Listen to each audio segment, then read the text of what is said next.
Hello?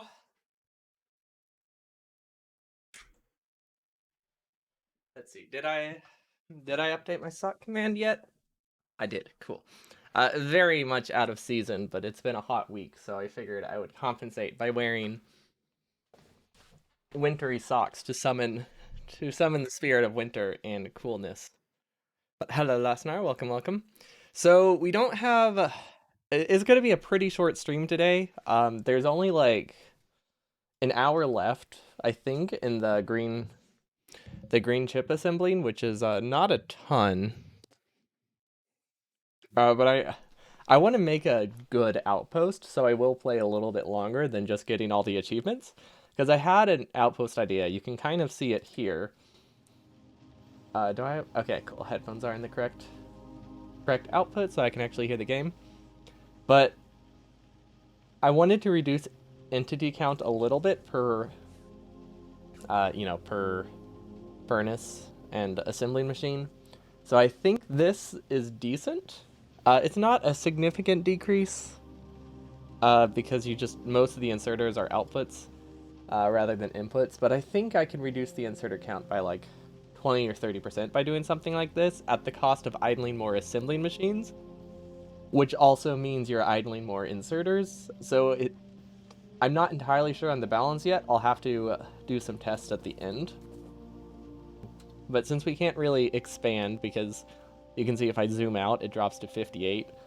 So we don't really have any spare processing power, at least not while streaming and recording, to be able to make the base bigger.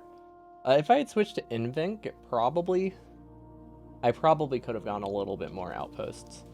But this design seems decent. The only major problem with it is it's not reliable, therefore it doesn't actually work that great. So I don't have a solution to that. So what I'm thinking we'll do is see if we can snake some of the belts around to make it that we don't have anything like this. Because this is really the only problem with the design like this.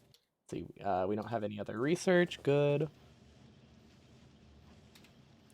But yeah, it's also entirely solid fuel powered this time to reduce inserter count. It is slower to start with solid fuel, but my thinking is that if you start it with solid fuel, you can overproduce the refineries and then have some of those go into the next base. The idea is that every single outpost will have like two or three solid fuel belts going between them, carrying over like excess to help with like saturation. Why didn't these work? Oh, that's fine. That goes here. Oh, because I cut the lane. Never mind. It actually just... We'll just cut the whole thing. There we go. It doesn't really matter. I wanted it to look a little prettier. Okay, so basically, one issue with... let's see. Let's look at our other outpost design. So one issue with this is you have to be able to buffer a lot of circuits for it to run for a certain amount of time. So these can only hold 96,000, which is a lot. And in terms of like normal getting all achievements, that's plenty. Like that is probably an hour or two of production for an outpost that only runs for a couple hours. But for burner percent stuff, since you're limited to significantly lower production, because you're talking about like 5 to 10 times more UPS inefficiency, maybe more, but I imagine I can only make a base that's about a tenth the size with the same UPS, which is bad because you just have like 5 to 10 times the entity count for equivalent production. So it means you need to be able to buffer slightly more. So that's why they're steel chests. It buffers like 50% more because they're steel chests, of course. And then there's two of them. And the problem with there being two of them is every set of chests is an inserter pair, which is bad. Because that adds up when you have thousands of extra chests. So if you need a buffer for 4 hours, versus 8, you're doubling the amount of inserters just storing the circuits. And obviously using the circuits would be worse, because then you would have to have input inserters somewhere going into machines, and you would have the same problem. So you can't even like condense them into blue chips or something, because you end up with more inserters, I think. Maybe. No, you probably end up with more inserters, or at least comparable inserters, if you condense them to green chips, blue chips. Yeah, that's an interesting idea, though. But currently, I'm not sure if I have my prod mods correct. So I think it's a... I actually made this mistake with all of my outposts, which was part of the problem with my UPS inefficiency. I was wasting like 20% of the inserters on just excessively large copper drills, because I had a 2-to-1 ratio versus a 1.5-to-1 ratio, which is bad because it just meant I had significantly more entities, and while they were idling a lot, they still were really bad. So I had every furnace lane, I had an entire extra half furnace lane, which is like, what is that? 4 inserters per furnace, so like 100 inserters times like 30. So that was like 3,000 wasted inserters basically, on overproduced copper. And while they were idling, they were still bad for UPS. Cutting all of those gave me like an extra 10 UPS effectively, because I did drop to 45. Also, that wasn't right, but I guess it does the job. But yeah, 45. It was not nearly enough. Okay, this is idled for some reason. Oh gosh, copper distribution in something like this would actually be really bad. Huh. So that's another thing. It's a 1.5-to-1 ratio,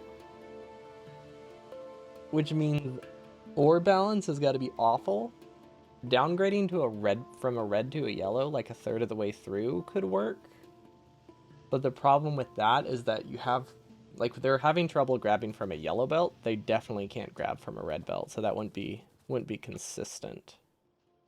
But let's see, is the ratio good?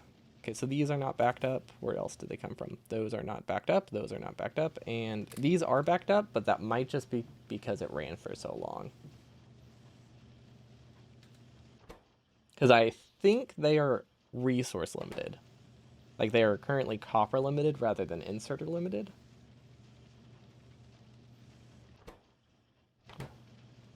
Yeah, it doesn't look like it backs up, so I think the ratio is good. Though I do need to watch it for a bit, so I'll check later. Also, what is my green chip production? Now that everything's like fully running, it might actually be better than I thought. No, it is not. It is worse. That means something. I think either chests are starting to fill up or a main base just isn't producing anymore. Neither of which are good. But let's see, 44,000? No, 41.5 thousand times 60. What is that? We're at about 2.5 million per hour, which isn't terrible. You could definitely do this in under a day. If this outpost works, I think you could realistically get it done in like under 20 hours, assuming this saves EPS, because it also reduces startup time. So I think something like this could actually be very good if I can get it reliable, because that's kind of the problem. Because currently, oh gosh, I don't even know where this tessellates, so we just kind of have to copy the whole thing to like mess with it. Hello, Yona. Luna? Can't tell if that's an I or an L. But hello. This is wrapping up the end of the burner 100% challenge thing.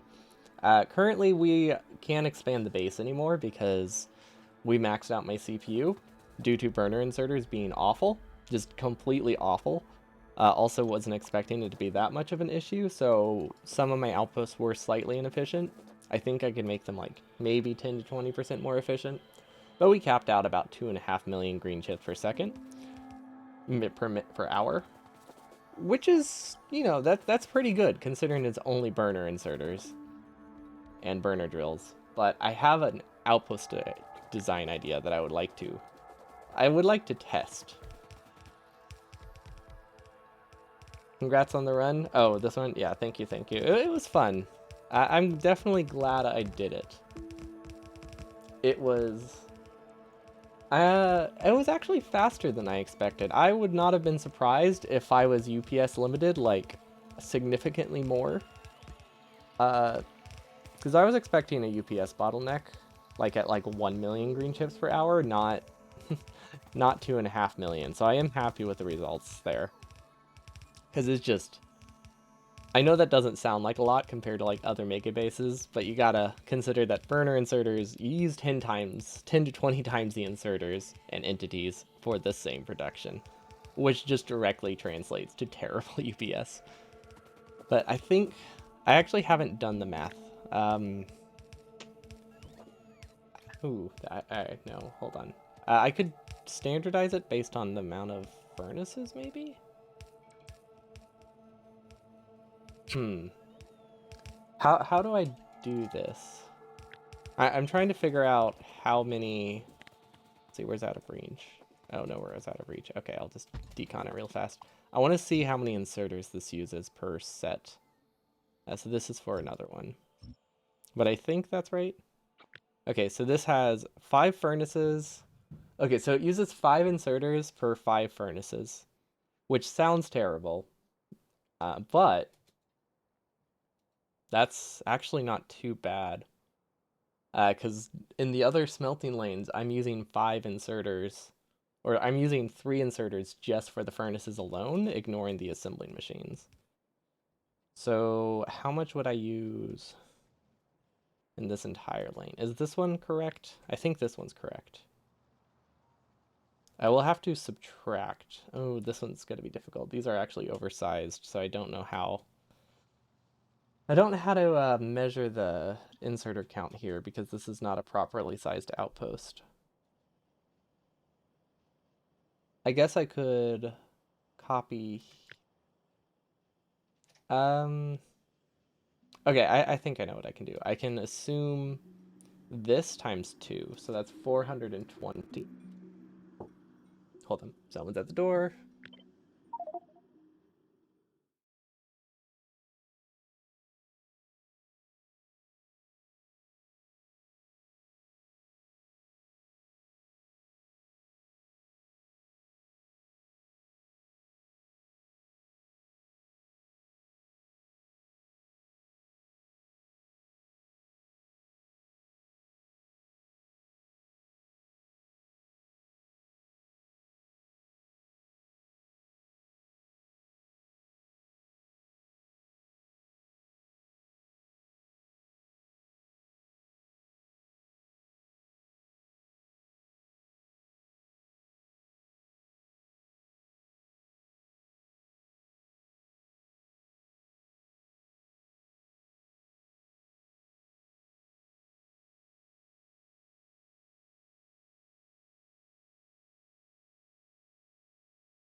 Hello, hello. I'm back. Okay.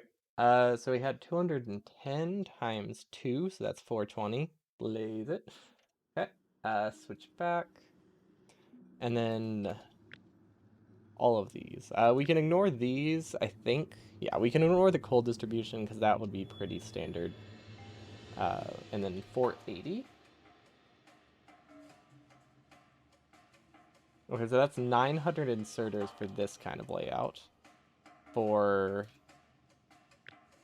144 minus 24, so that's 120. So that's 900 for 120 furnaces. That's a reduction of... Ooh, actually, that's pretty significant. I wonder if that... Is that actually correct? I think so. Yeah, because I looked at this, and this is a standard grid that's copied like 20 times. So we basically went down from 5 inserters per furnace to... Or we went from 7.5 inserters per furnace to 5 inserters per furnace. The trade-off is the fact that it doesn't work that well. Um, and it does use up a lot more... Well, no, it might not necessarily use up more space. Because, like, this is combined smelting furnace and assembling lanes, and it has a very compact storage system. So maybe it's not too bad in terms of space. But it's hard to... I don't think I can consider the storage system as part of the space for the other one, because I could have made it more compact in the original design too. Okay, so that is a very significant reduction in inserters. The fuel cost isn't really any lower because you just have more idle inserters. A lot of that does come from self-feeding inserters though, so maybe if these were self-fed, I could probably reduce this design by... Honestly, it's not significant, I don't think, but...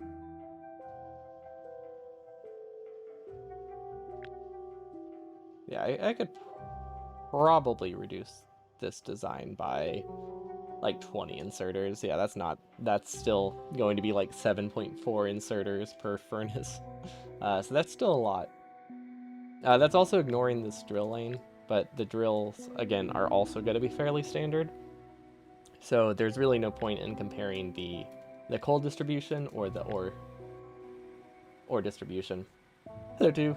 Yes, it is the last achievement, and we are UPS bottlenecked, so we can't really expand. So instead, we're using the time to try to figure out a direct fed outpost, because I want to see how it holds up. Inserter count wise, it's really good, because my standard outposts use about 7 to 7.5 inserters per furnace. This uses 5, but the trade-off is that it's not fully reliable, which is a big trade-off. Yeah, it's a pretty big trade-off. But I think it's fairly compact. I mean, as far as burner inserters go. But this is the big issue right here. This inserter right here, if coal saturation is low, which it will always be low, just because even if you have a full yellow belt of fuel going down here, by the time it reaches like the 6th inserter, the belt density will be so low that this won't be able to grab coal or solid fuel, whichever I'm using. So higher types of fuel won't help, or like better quality fuel won't help. You can't increase the saturation enough. So I can't figure out a good solution to make it not take from a belt going away from it that doesn't involve splitters. Because there is this option, kind of, but it's not great. So we have 2 options here. One is a staged blueprint, and the other is trying to see if I can snake the belt around to make it not take from the underground like I did here. So I did have a solution here, which isn't actually... I don't actually... No, hold up. I don't think the solution is better, is it? It might not be better. I don't know how the reliability factor of an inserter taking from a corner is versus taking from an underground. So that kind of complicates things too. Well, at least ChatGPT is still thinking about me, even if it's not correct. Glad they haven't forgotten me in my absence. Hello, Pantabo. Thanks for the luck. Yeah, see, like, that's not a good example, because this one has high saturation. How do I test this? I think I have to test it with like a good old... Okay, I think I know how to test it. There we go. Let's see, which way does it go? It's taking from this corner, right? Yeah. Okay. Here we go.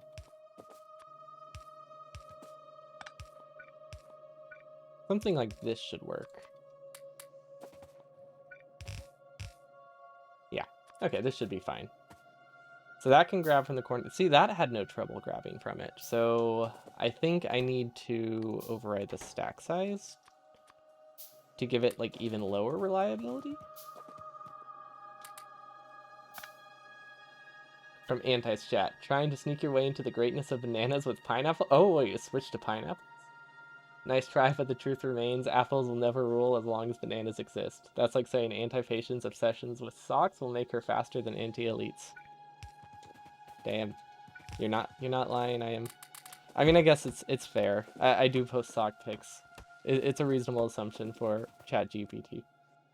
Okay, hold up. That did work better.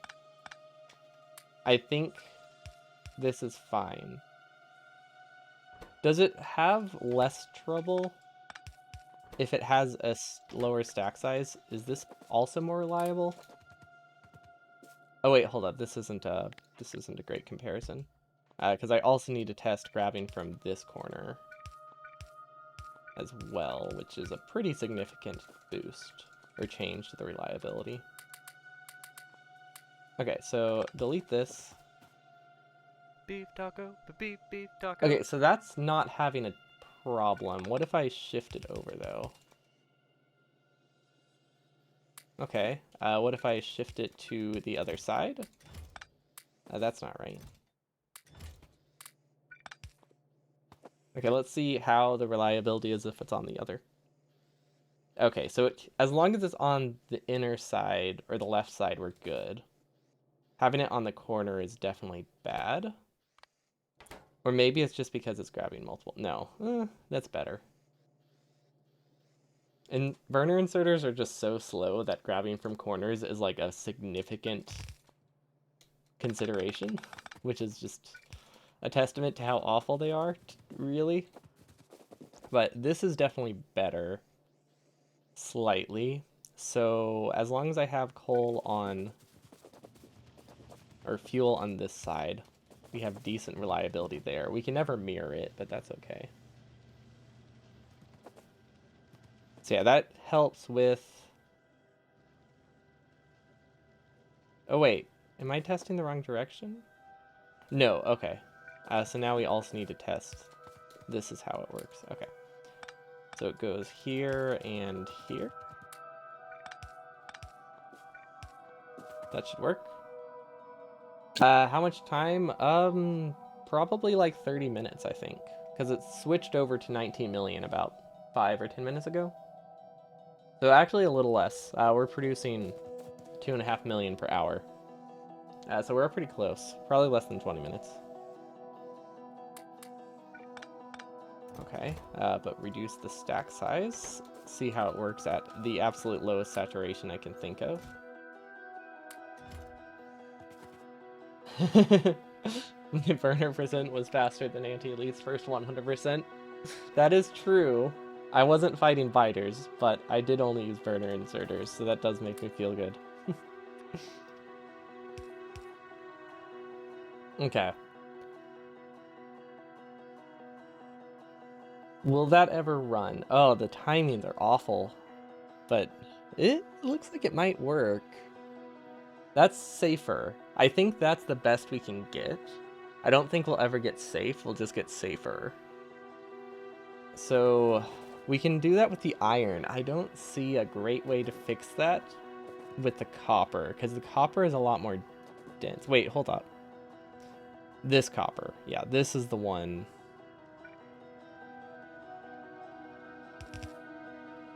This is a solution. And it might actually be worth it. I don't like it. But if it increases the reliability, it might be worth it. Are undergrounds bad for UPS? Like, is just extra belt going to tank my UPS? Compared to... I guess there's not really an alternative. Compared to splitters. I imagine this would be better than a splitter. But it probably is not great. Yeah, it's probably not great. So cars on belts, it's not an issue with the inserter speed. It's just cars have to stop. Like, inserters can't grab from a car on a belt unless the belt is stopped. So I don't know what your idea was. Because we did test it and it couldn't grab from it.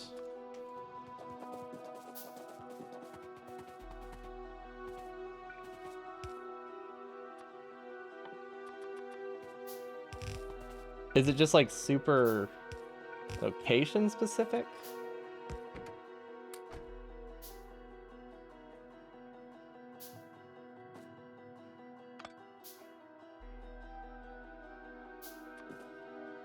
Does it have to go a specific way?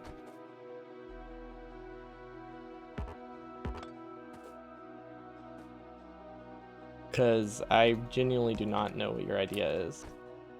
One tile to the right. It's like this. That could work. It's still not worth doing because it has no use. But, I mean, at least it does work. Yeah, there's no situation where you benefit from that. Except maybe for science. It wouldn't be great for the mall, I don't think. Can you filter a car? No. Wait, you can. Okay, I just rebound the button. Not necessarily the way the belts are calculated, is the belts get grouped into sections until they are intersected with. Well, it's not an issue of if undergrounds are better than belts. It's just an issue of if having extra belt will be a big disadvantage. Because the alternative is pretty much this. So these are the two options.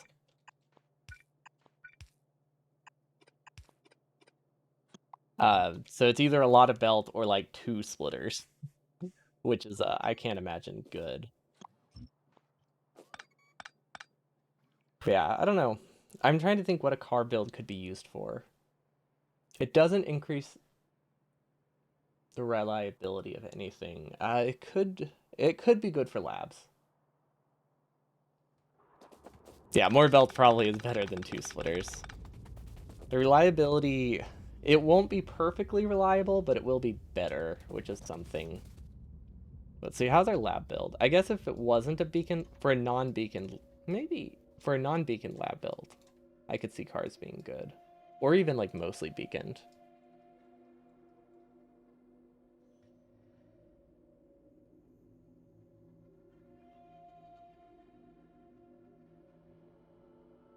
Definitely better than trains. Trains are awful. Trains cannot get like any meaningful amount of throughput with burner inserters. The only reason you would ever use them if you were playing like Railworld or something. So let's see, it could reduce it to... Oh, well, hold up. How many cars would you need? I don't... A non-beaconed belt, maybe?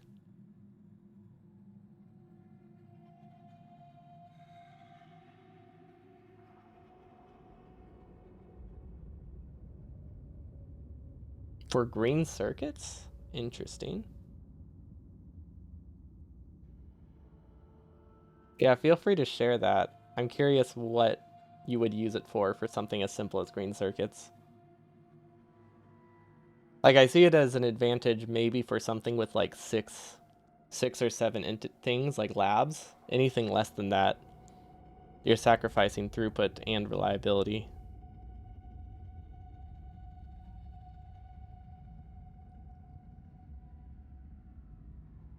But multi recipe things could be good. Like I think I can look at a blueprint. That's not a problem. I can still say I beat it without imported blueprints.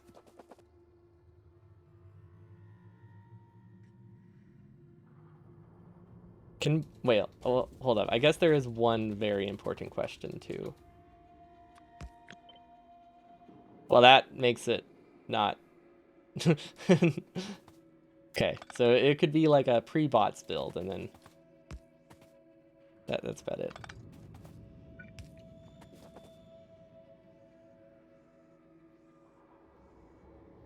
Okay, so this works. I think this is a decent solution.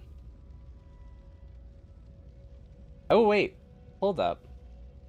I can share iron belts, can't I? That might be good too. So then I could remove this. On patch direct insertion? How do you propose I do that? Only use patches like this to make like 4 furnaces?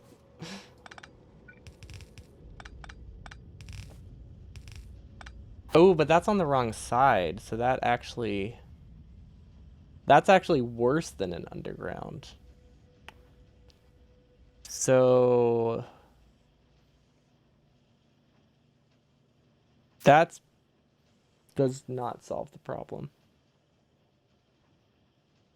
I mean, this is better than this one grabbing from an underground, but it's still not great. Yeah, I mean you can do it. It's gonna be like 10 furnaces. Oh yeah, one. Yeah, we're definitely close.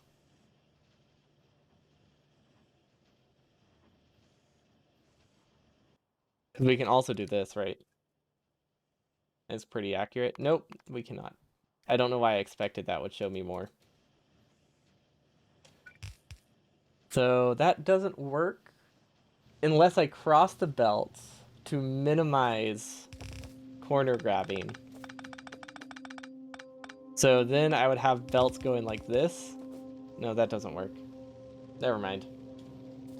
I don't know what I was thinking. I thought like we could just like kind of crisscross them forever and it would be okay. But it did not. Did not work. Cross the copper from the right or left. What? I don't know what problem that's trying to solve.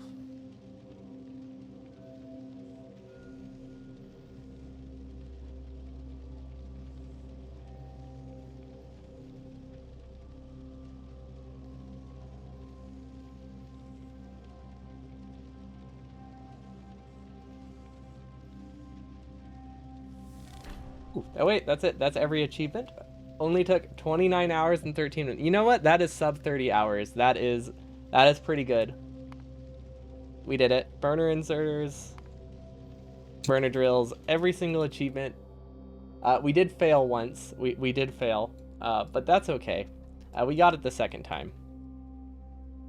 I think the combined total is like perfectly matched with Auntie's because if you count the failure, it was like 36 hours.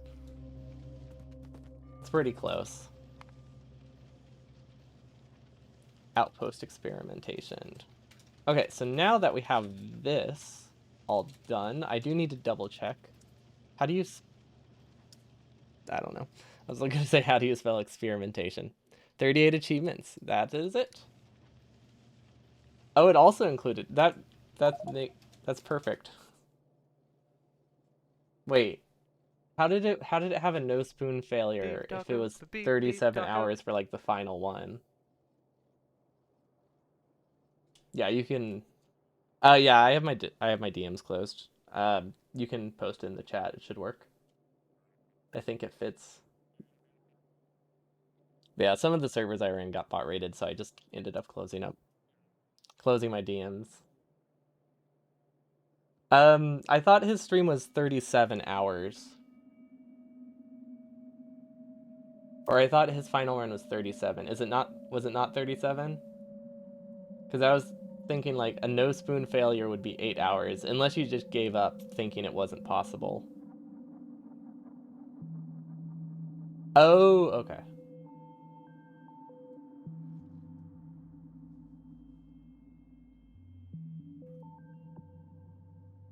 Uh, I could give a link for like a hate bin or paste bin if you want to share it that way. Fish taco, fish Hello, taco. Benistar. Thanks for the follow. Welcome, welcome. It's nice being in editor mode now, so that way we can mess with things a lot easier.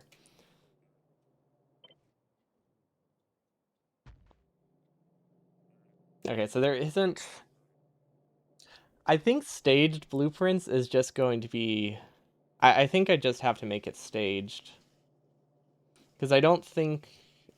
Without having dedicated belts going like this way... Whoop.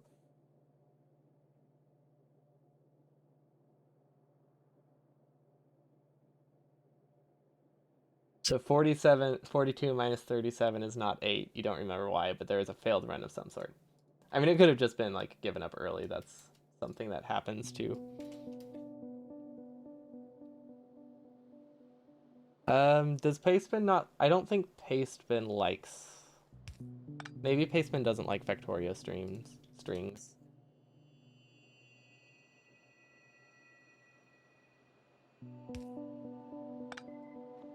You want to do another run? I want to come up with an outpost.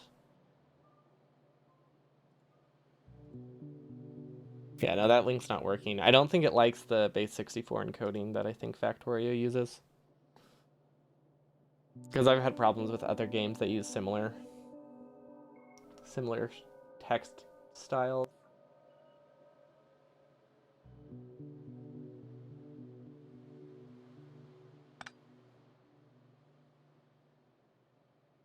Silently, yeah. I've seen it a lot. For like a lot of like incremental games, you can't use it either. I don't know why, but it's pretty common. Also, there is another issue. We need a 3 to 2 ratio of ore. So yeah, it shows it's working for you, and then when you post it, it does not work. Yeah, it seems functional at first, and then it just doesn't do anything. I don't know why it has to be like secret like that. Because we definitely get that a lot, and then people like combat it and be like, oh, it works, and it's like, no, it doesn't. But it's very common, and also very annoying that it happens all the time. But let's see. 3 to 2. If we could stagger these, we might be able to get an iron. I was gonna say if we could possibly stagger them, you could maybe get like 3 sets of iron per 2 sets of copper. But that might end up using more space overall. Because like the easiest solution, right, will be to design it to have one full belt of ore.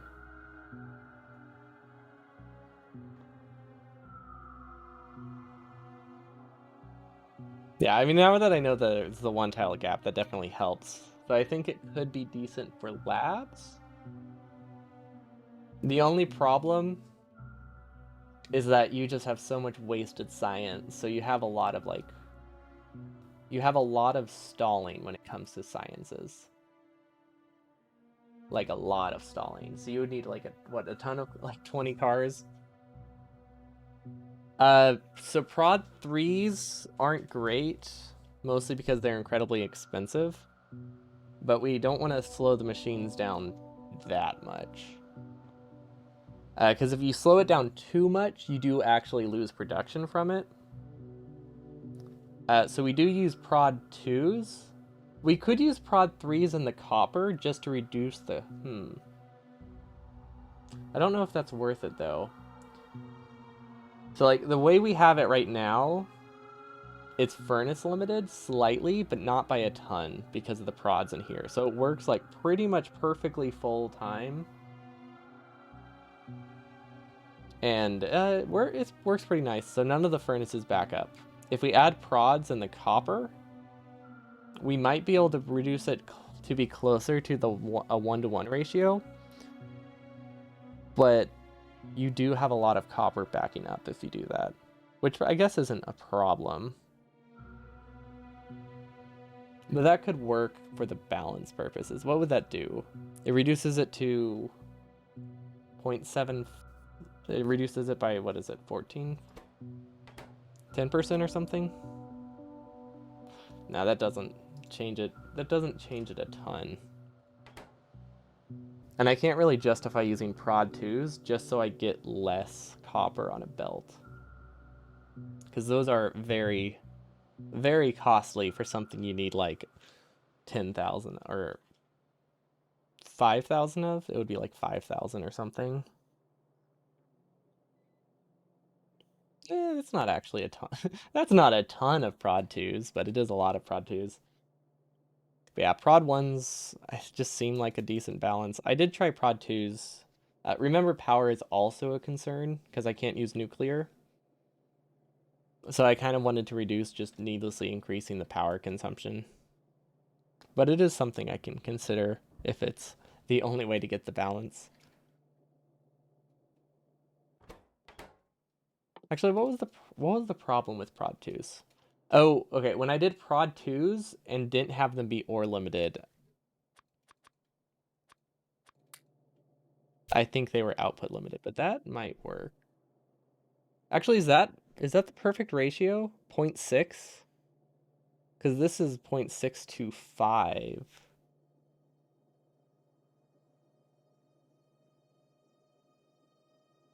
That might work. So that's 1.2. So now iron is going to be over. Right, that's what it was. If I use prod 2s, iron is overproduced. Which is a crazy thought. Could do one of each.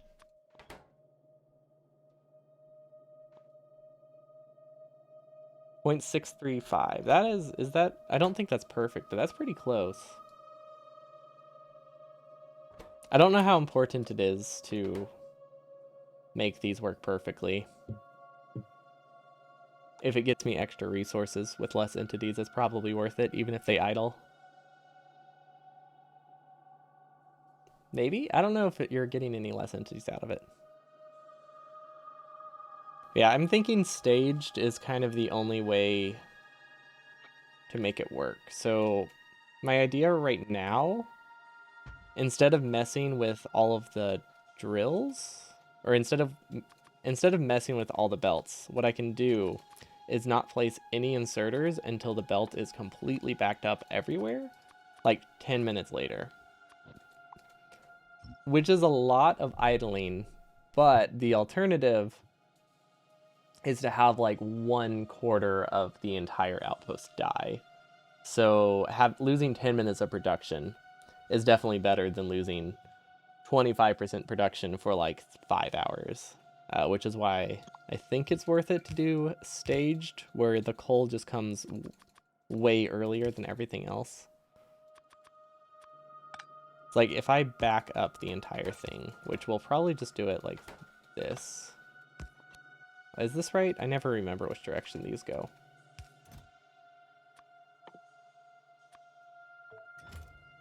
Is it this way?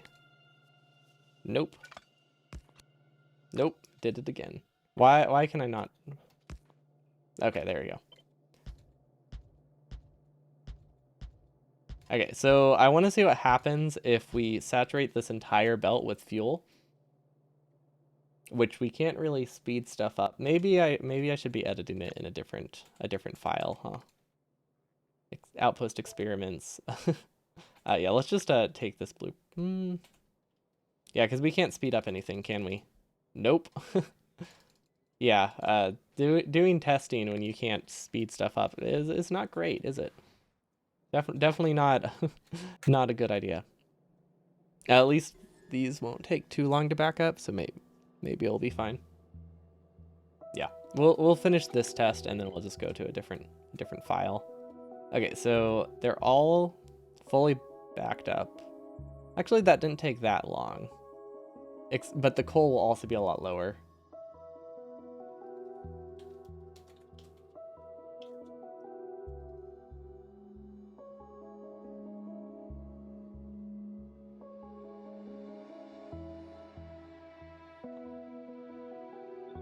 Why did that not work? That was weird. Okay, so if it's completely backed up, they all activate at roughly the same time, and it'll still... that can kind of... Oh well. It doesn't, like, time out. for long, so you're good. Oh wait, maybe. Yeah, it's only like 10 seconds. But it didn't even show it to me. That's weird.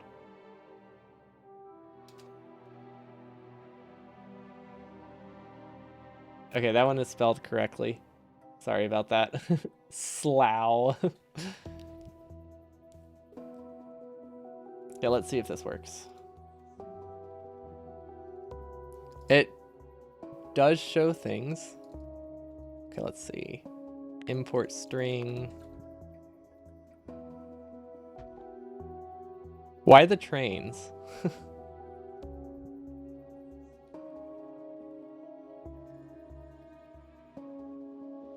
Oh, is this like a green circuit outpost idea?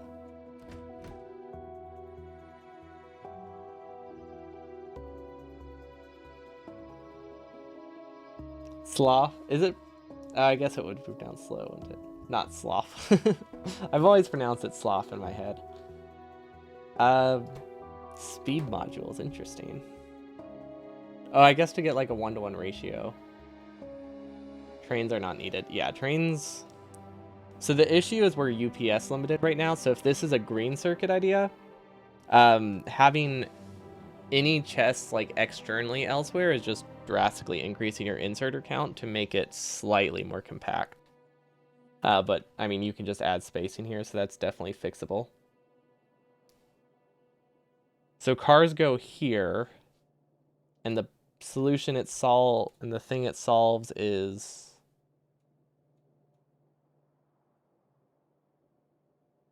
not having to put coal everywhere.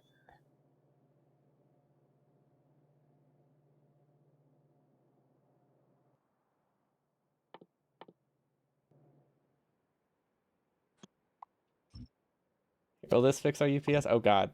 Not while I'm deleting it, it won't.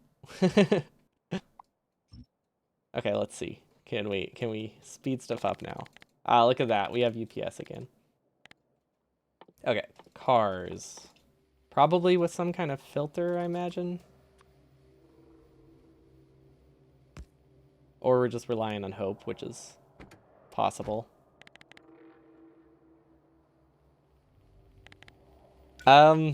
I don't know. I kind of want to try to beat it in under 24 hours. God, this is this is really not good for a high throughput thing. It is fun though. I like the idea. Does that matter though?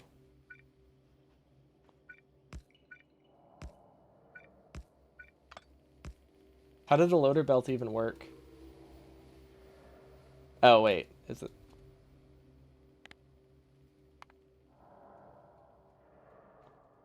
Yeah, no, how did the loader belts work? Do you like delete a belt later?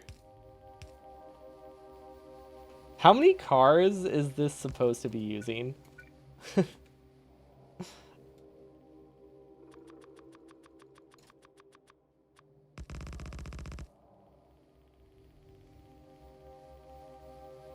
About 200. I see. I see.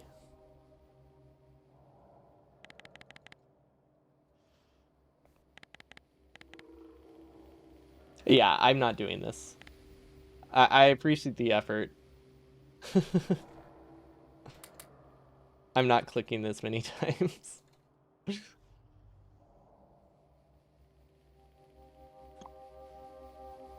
It is fun though. I might use the idea for labs. Could it be used for a mall? Probably not great for a mall. Mall stuff is expensive to have stuff that buffered. But it could be used for labs. So like labs would definitely be pretty easy to have like some kind of loop, and then you just have the labs here and it works. You wouldn't be able to use speed mods, I guess, and well, you might be able to use speed mods here. There we go. So yeah, we could definitely use it for labs, I think.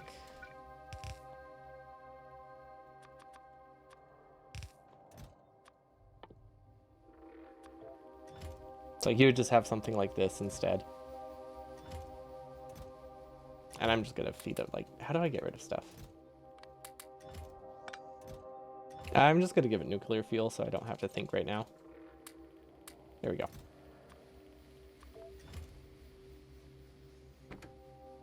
Okay. I mean, it definitely needs a lot more.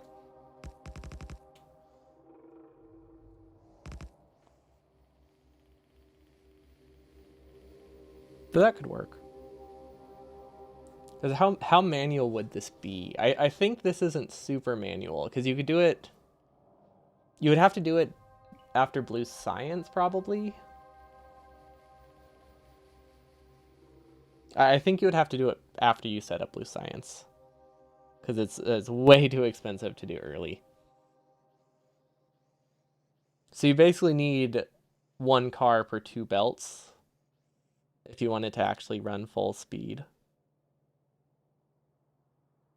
How much does a car cost? What is this making the tile cost?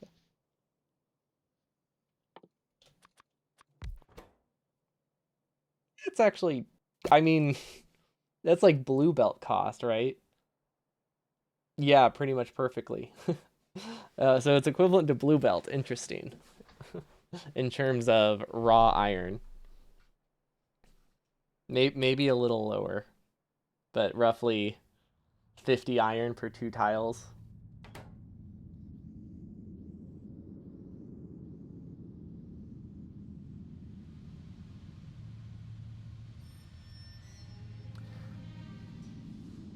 What am I witnessing? A concept to use cars to like transport more belts at once. The thing is, there just aren't that complicated recipes in vanilla, so like the things that are complicated are too expensive to have you have that many resources sitting in a car, terribly distributed. So it kind of like falls off a lot.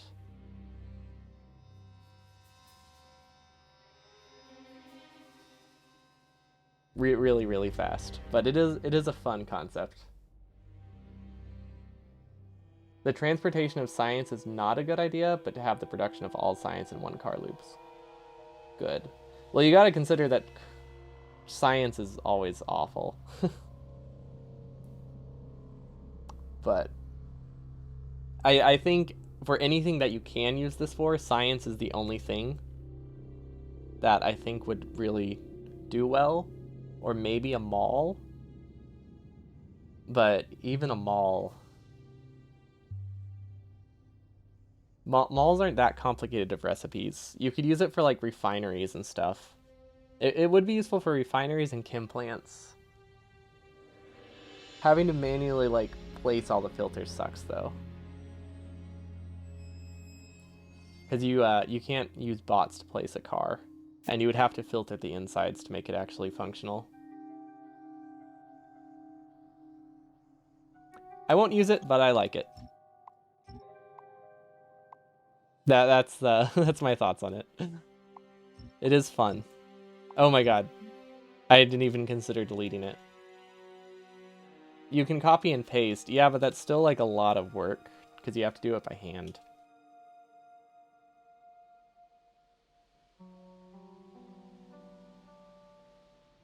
I know you want to see it, but I will not use it. I don't think in anything except maybe labs, and even then, I was really happy with my lab setup with the beacons. So it's solving a problem that I don't think exists in vanilla.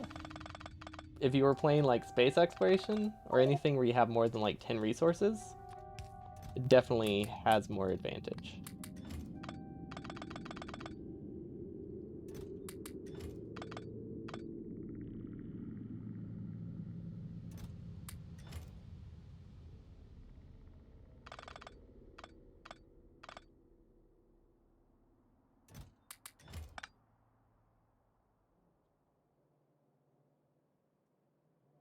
Anyway, back to this one. I think this idea is good. The reliability is... I can make the reliability better if I made these... Because this one, if I did it again, I would use blueprints for the outposts, I think. because they would need to be staged. Stack size 1 would make it actually really decent. Okay, so here's my new idea. So we'll have half belts of ore going here. Probably coal distribution is going to be tricky. I'm not sure where the coal could come from. I think we could go back to the old, less dense outpost because it reduces splitter and coal count by a lot. Or it reduces splitter count by like 70%. And I think that is worth spending an extra 10% space. But basically the idea would be to only have this kind of mining lane. Because the one we were doing last time was really fun, but it was really, really bad for like pasting blueprints. Because it was really hard to fit it on the patch. And then you still had to distribute coal later. So I think something like this, it uses more belts, but it uses a lot less splitters. Because you only have to split on the end. You no longer have to split at every single furnace lane too. So what you would do is you would just then connect these directly to the lane.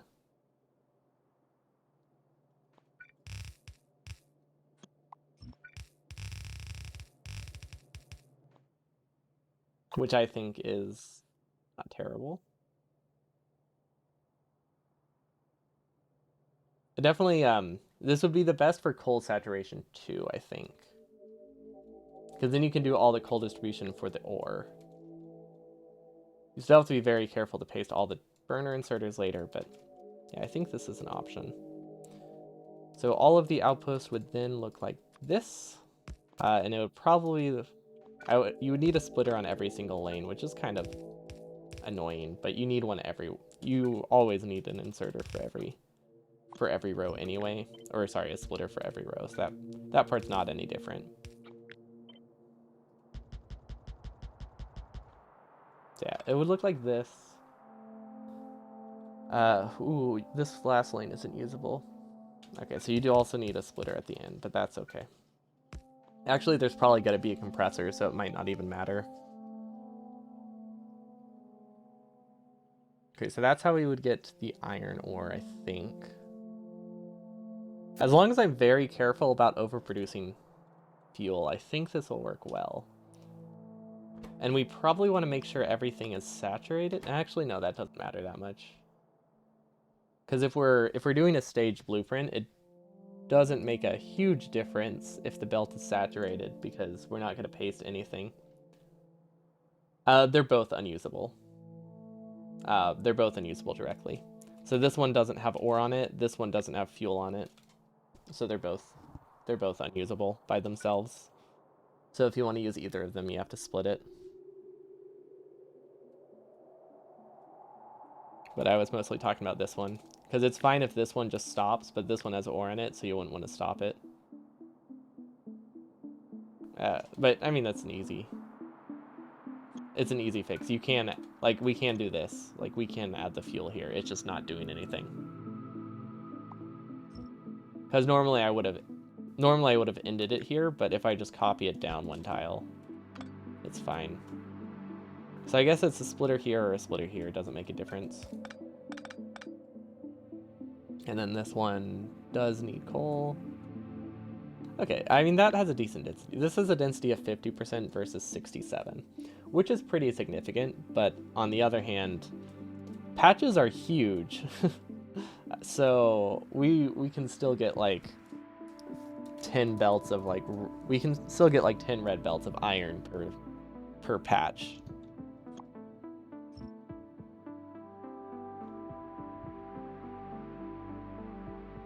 So if I do a stage blueprint, I think reducing entity cost actually is probably worth it. It's like this doesn't add that much to reliability. I don't know. I can't justify not doing this. Let's see if there's any other spots we can increase reliability. Because I think it tesslates on a 4x4 grid, which is weird. Yeah, it tessellates on a 4x4 grid, which is definitely hard to balance. What I'm wondering is if we can fit like a mini. I don't think it would. Yeah, I don't think it would be worth it. I really want to decrease the.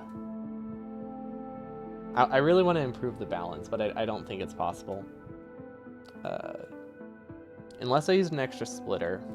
So what's it use more of? It uses more copper.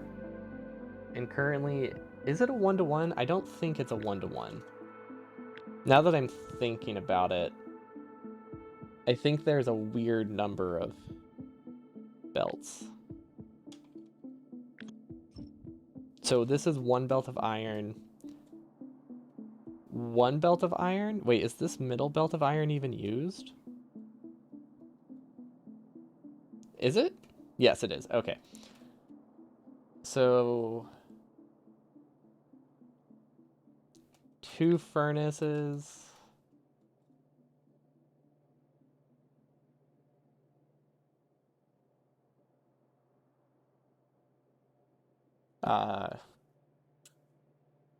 Yeah, so this uses 2 furnaces per 3 that these use, but these are split between 2 belts, right? 2, 4 grab from here. Does it alternate? Is that how it works? I wonder if I can mess with the balance by just flipping the copper drills. I probably can't do a ton with that. That's true. I could do one. I could just build it only based near the iron lane. I would have to be slightly pickier about where I build the outposts, but I could make like different versions where like if the coal goes left, every row I add on top of that adds like a left row to the assembling lane. So that way I can always connect more. So yeah, that could work. It would definitely simplify things a lot at the cost of flexibility, but might be worth it. Especially if it had like a compressor in it, it would be pretty easy to deal with. And I think compressors are probably worth it. Actually, no, compressors are just, I think, maybe they're not worth it. There is that option of. Okay, so one option to consider is what if instead of trying to balance it to where each of them consumes like 1 full lane of ore, the iron lanes consume 0.7 lanes of ore, or what would it be? 2/3 of a lane of ore, and then the copper consumes a full lane of ore. So I would only need a compressor on the copper lane. That could be good. So you would have the iron directly connected to here, and they would be capped at like a specific amount of furnaces or drills to perfectly give me like 0.67 belts of resources, which is not that much at all. That is 15. That's like 15 inserters with the stacks, or 15 drills with the stack size that I'll have, or the mining productivity that I'll have, which is. Oh, wait, no. Yeah. Since this would be 2/3 of a lane normally. Oh, that feels small. But it is the whole patch, so maybe that's actually a good size. Let's see. Let's look at other patches. No, that's actually. That might be. That might be a good size, actually. Because most patches, it looks like will probably only fit this many drills. Okay, that's actually not terrible. So then I avoid all forms of compressors, which I really like. Oh god, where's my outpost? Where's my outpost? Is it over here? Okay, so planning for half a belt of fuel. It seems, or half a belt of ore seems like a bad idea, but I guess it's not terrible. Nah, I'm gonna delete this. I don't like that. Because that means if I make any changes, it'll be very hard to work around. So maybe we'll snake the fuel in later, but I think for now it's best to keep it simple. Is there any way to make these go in the same direction? Because that would definitely simplify things, like, conceptually.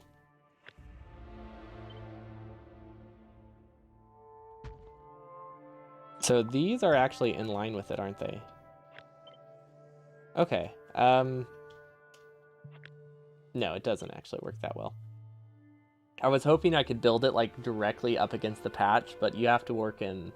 You still have to work in the copper. And the tiling only works for, like, one set of inserters, or one set of drills, and then it gets off the pattern, so it doesn't actually... Yeah, it doesn't work great. So let's keep them going perpendicular to each other, I would say. Why does this... Oh, this was the car blueprint.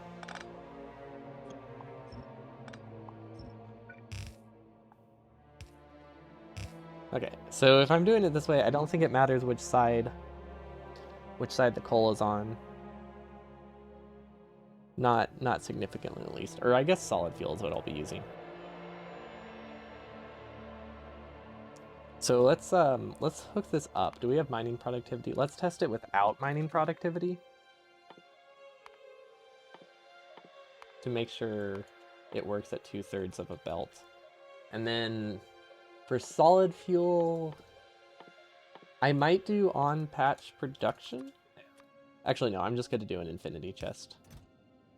Yeah, we're just gonna take the lazy route for getting getting solid fuel on the belt for now.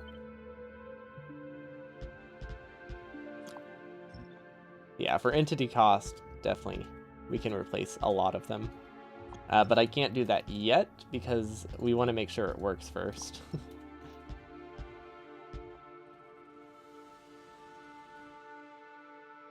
Before we actually, like, hook stuff up. Okay, so let's delete these. Okay, so we know the reliability is going to be way, way too low. So we do have to cut this and then duplicate it. Create a copy. For some reason, I thought it was called duplicate, and remove the inserters. So stage 1 will be this with iron connected. This is an iron. What am I doing? This isn't an iron lane. Let's go here. There we go. This makes a lot more sense. Okay. There we go. We have an iron lane. Or we will eventually. Okay, so those don't have inserters. So I think it goes iron, iron, copper, copper.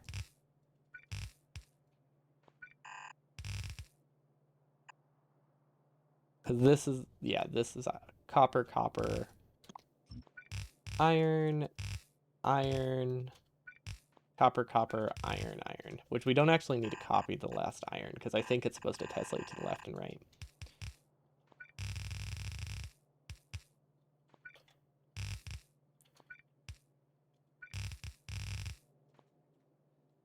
It consumes 2/3 of a belt. Well, oh, you mean like production-wise? I don't actually know.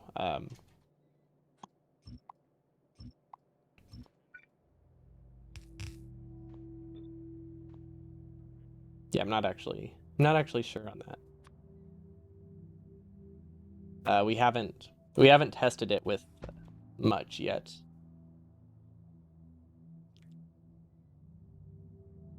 I meant to copy this with splitters because I need to see, or inserters because I don't know if anything is there. Okay, that was just the belt loop. Okay. Yeah, I'm not sure on the consumption yet, so I might have to just copy this a few times and see how far it goes and just cut it there, because that seems like a great way to test it, right? And then these are copper and these are copper and solid fuel. So that should be pretty straightforward. It doesn't really matter which side it's on, but I'm assuming we'll try to keep things on. I guess we could put copper and iron on different sides if that allows us to get more reliability. Because I think the prioritization is, like, which side the fuel should be on is actually different for the copper versus the iron, just because of where the inserters are located. But I don't know which side is which right now. And with the stage blueprint, it might not even matter. You go like this, right? Yeah, okay, cool.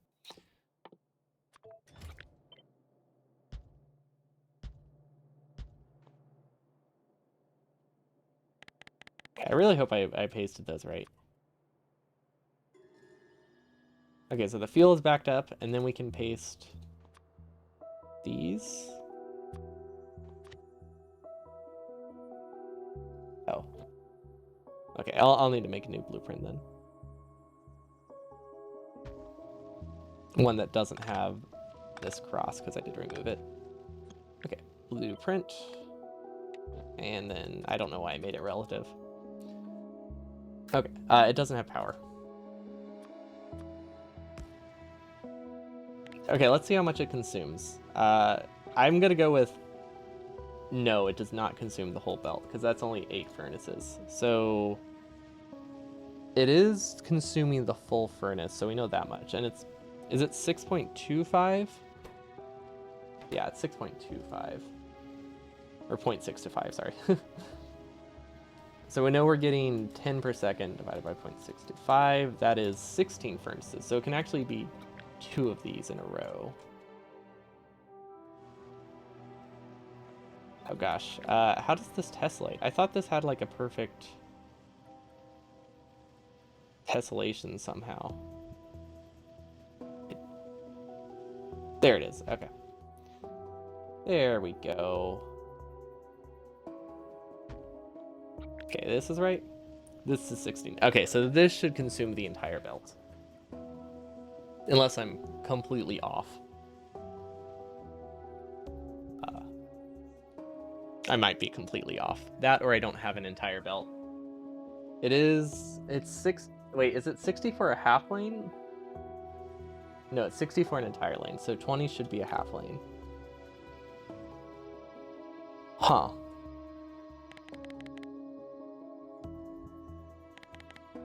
Did I use the wrong number for the furnaces? No. Because each pair is like 1.35 or 1.3-ish. Which means it should be able to do like 8 pairs. So why isn't this working?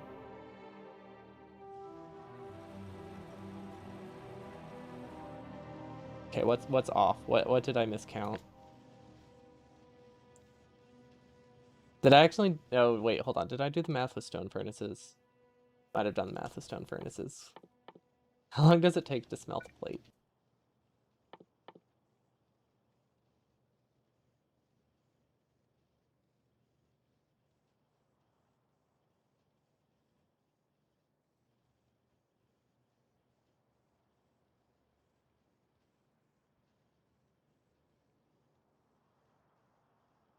.625 per second.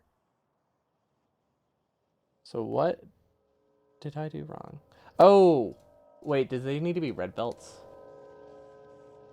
Do I want a red belt of this? Yeah, I think that's the problem. It actually was the perfect length. I don't know what I was thinking. Yeah. No, it was just the right length from the start. I forgot it's only half a belt. So that is a lot of waste.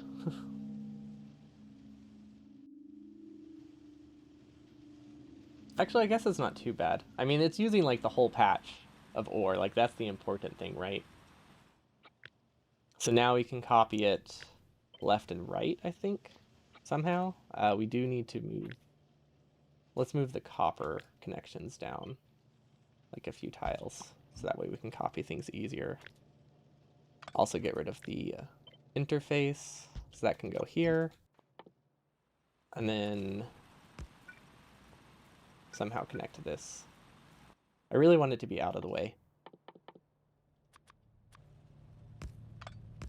Okay, that should work.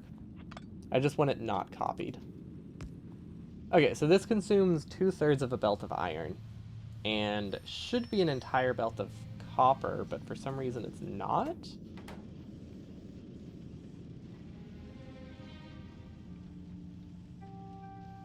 Oh, it's not getting enough copper. Oh, do I not?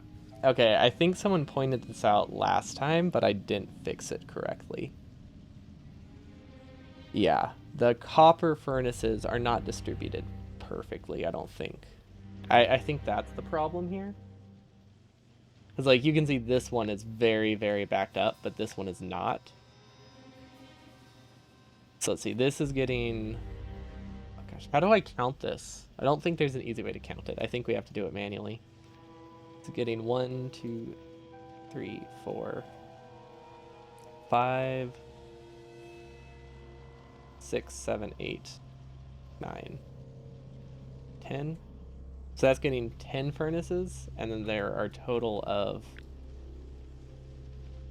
20. That's half. Why is it... Wait, why? Why is that not working? If half of them are going to one furnace, it should be they should be evenly consumed. So, but they're not. So something is definitely wrong somewhere else. See, iron, I am getting enough iron though, so that's good. So the iron math was right. Now iron is starting to back up because the copper is not distributed well. But I don't really see how. I wonder if it only works if it's like a long chain of them? Or maybe I have some doubled up. It's possible I have some doubled up. Or did I count the wrong 10? Maybe I count... No. I mean, each row is 10, right? I don't know. No. I think it would... I think I should just delete the inserters, right? And rebalance them. I don't see where it tessellates, so... I guess we just have to do it all by hand? Like, or I could just guess. I could just guess and not make it even. Like, ideally, we would just alternate, right? So, maybe if they only grab from the right, conceptually, that would be easier. Because there are... No, that doesn't work, because there's, like, 16 in one row and, like, 4 in the other. So, yeah, never mind. I could do the top half consumes from the right, and then the bottom half consumes from the left. Which has the advantage of it's easy to count.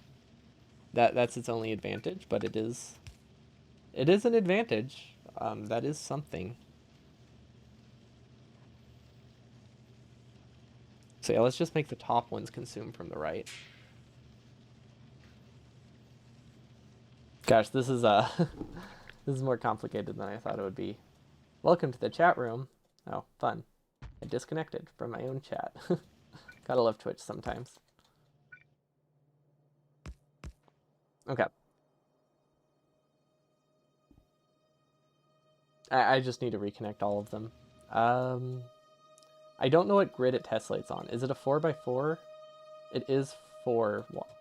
It is 4, so we can actually just cut all of these ones on the bottom, I think, and then we'll... That's not right. I don't know why that has assemblers in it. So we'll just cut the ones on the bottom, and then we'll copy it down. That should work. So we need to count. We need... In this set, we have 8 and 2? We have 8 here, and then 2 in the middle. Okay, so... We need 5. We need 5 grabbing to the right and 5 grabbing from the left.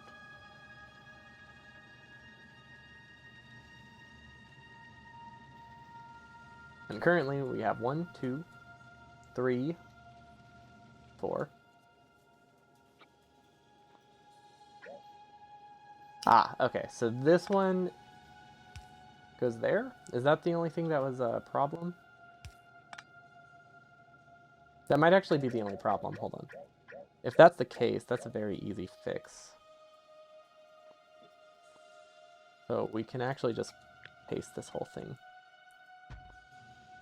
Cause yeah, I think that was just it. This one was supposed to go over here, which meant this one is the same problem. And then there should be one more that's like that. This one. Okay, I think that's... Is that all that... There's... I guess with how, like, balancing works, it is possible that that one inserter just makes it look like one of them is consumed way lower. Because like the difference between a backed up lane and a fully running lane, they visually look significantly different, even if one of them is only, even though one is only backed up like 10%, it looks like it's backed up a lot more. Because this definitely looks like it's better already. And then did I fix it on this side already? I don't think so, but all I have to do is look for the lone inserter now. No, I think that's good. Okay, now a moment of truth. Copper is now backed up on both, not backed up on either side. That is good. I think.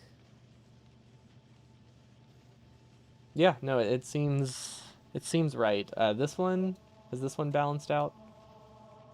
Maybe I didn't fix this one. Maybe I imagined that. So this is 1, 2, 3, 4, and 5. No, that seems good. Yeah, I don't know. I don't know why they all look different, but I mean they seem to be functioning fine now. So we can just delete this, copy this over a few times, see how it works in a pair. I also don't remember how it's supposed to tessellate.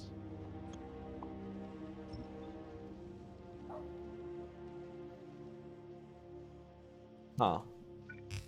Okay, so I did not design the edges to... I think I just placed the belt at the end, so it's supposed to tessellate with iron fitting like in between here staggered. And that requires me to have undergrounds, which is a fairly easy fix. Because once I blueprint this once, I should be able to tell where things go. Because I can copy it over here, right? Yeah. Okay. So we just need to make sure there's an underground gear in the blueprint, and is that all it's missing? Nope, that didn't work. Am I just dumb? I think I'm just dumb. Or they're staggered. Oh gosh, those are staggered up one. Wait, how? Does this not tessellate perfectly? Is this like a 1x1 grid up from where I want it to be? Because that is a problem. Because if these overlap here, the roboports. Why does this shift up one tile? Well, it's not just the roboport though. Unless I'm looking at the wrong grid. Oh, I see it. I see it.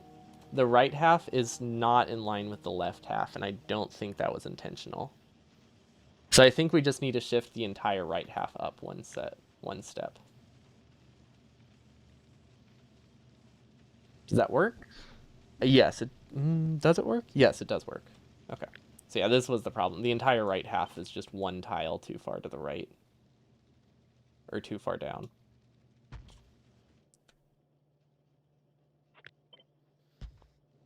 I don't think that breaks anything.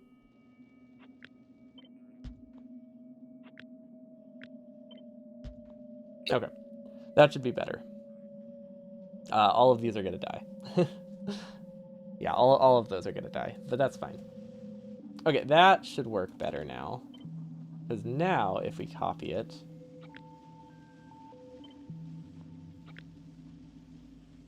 let's copy as much as we can here. Now if we overlap, if we try to get it to be overlapped, the roboport is wrong, but that is fixable. That's just because we didn't have this in the original blueprint. But now the assembling machines are in line with each other, which is way nicer.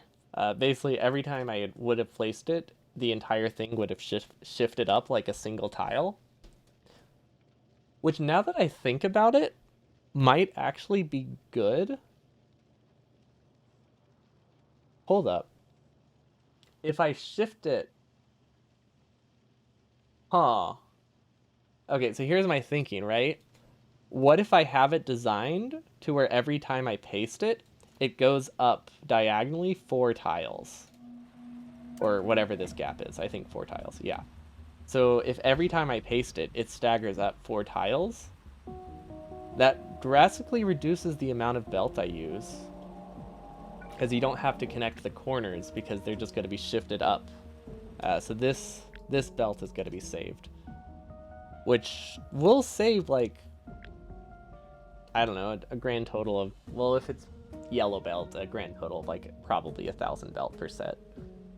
Well, divided by 4, so, like, 200, maybe? 250 red undergrounds or something? I don't know.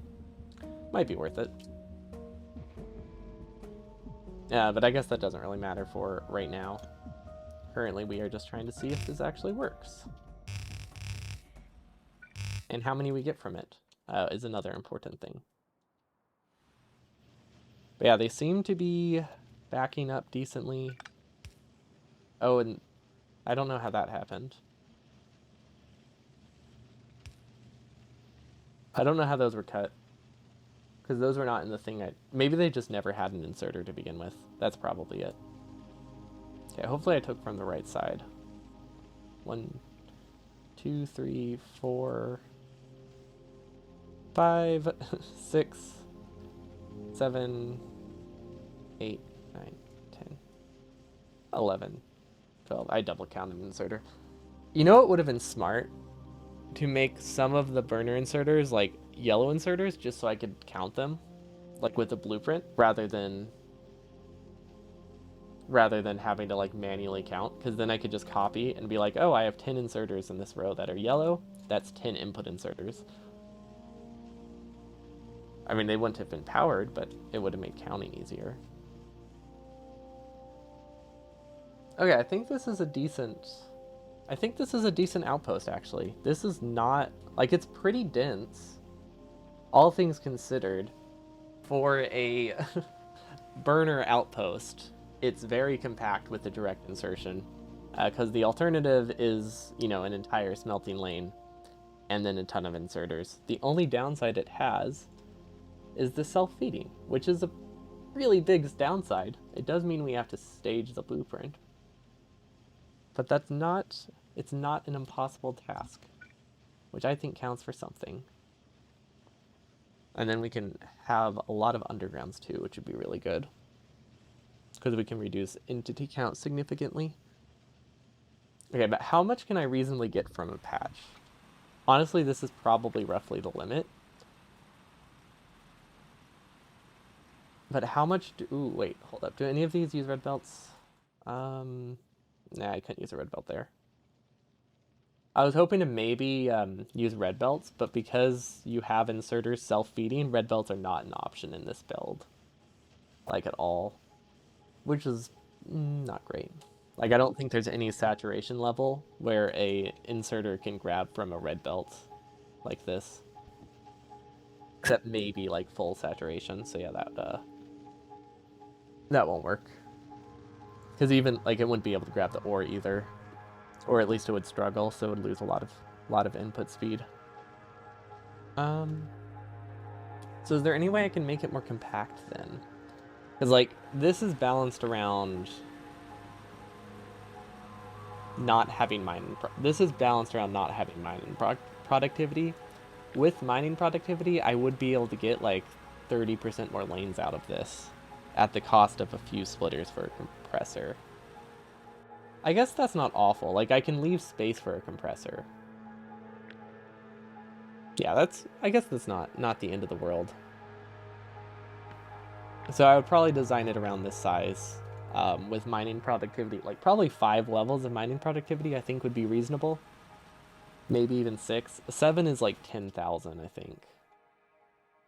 It gets pretty costly pretty fast. Let's see, 2, obviously these ones are cheap. That's reasonable. 5,000, probably doable. Anything more than that, 7,500. I think that's like 10 rockets. That's getting to the point of it would barely be finished before you make your final outpost. So it probably isn't super worth it, I don't think. But I could plan for that, and that would allow me to get like 50% more drills from this, which would be pretty big. At the cost of a compressor. And if I have to use a compressor, that staggering thing I mentioned wouldn't actually have a benefit anymore. Just because it's not going to be... I mean, I could still stagger it by a single tile, but with the compressor, it's not going to have that, like, four tile stagger anymore. It's going to be one tile. Now let's plan for that. Maybe I should have kept it. Actually, I'm kind of regretting changing the stagger. Because I think I do want it to go up one tile so I can place the compressor. Nah, let's not worry about it.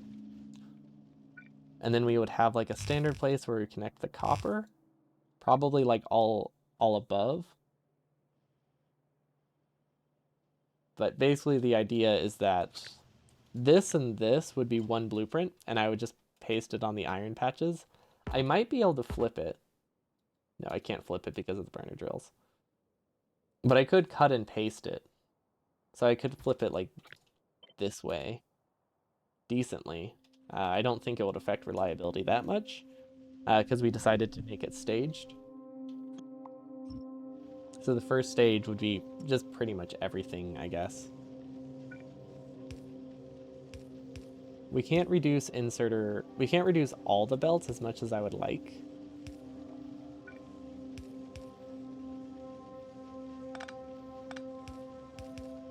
But we can reduce some of the belt count. Some of the belt count. The thing is, actually, we can't. No, we can't reduce the belt too much. Because we want the option to be able to add one more test.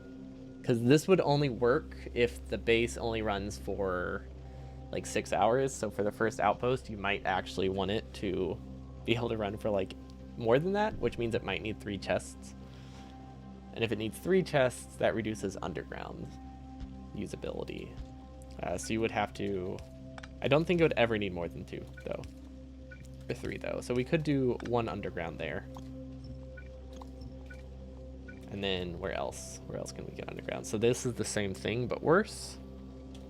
So like 0 underground options here. So this is not reducing the entity count like at all. I don't know if it's worth it. I think undergrounds aren't that worth it here. Because like over this whole thing, I would save what, 50 actions probably if I replaced everything that could be replaced with undergrounds, which isn't. It's not that much. I mean, it is 50 actions. Switch inserted to grab from copper. That's true. I could make only the iron ones undergrounds. Or, yeah, because I guess these would only get like 2 tiles anyway. So yeah, I could do that.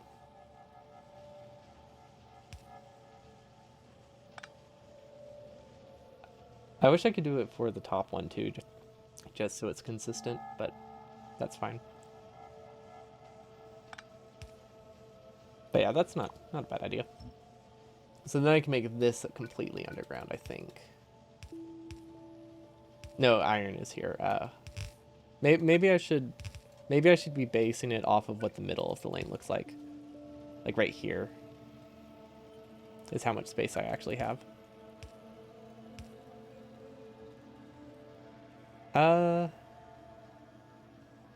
This one can grab from copper. Okay, so we can do that. It's very awkward, but it does work. I mean, that's the advantage of a blueprint, right? It can be awkward, it doesn't matter. Because bots will do it, and I'll never have to look at it. That's decent. So let's do 1 row, I think, and then copy it down. Maybe I should have copied one of the 4x4 grids for this first. But I don't know which 4x4 grid I want, or 2x2, sorry. Because this is built in like a set of 4. Was the easiest way I could get to fit all the drills I needed, or all of the furnaces I needed.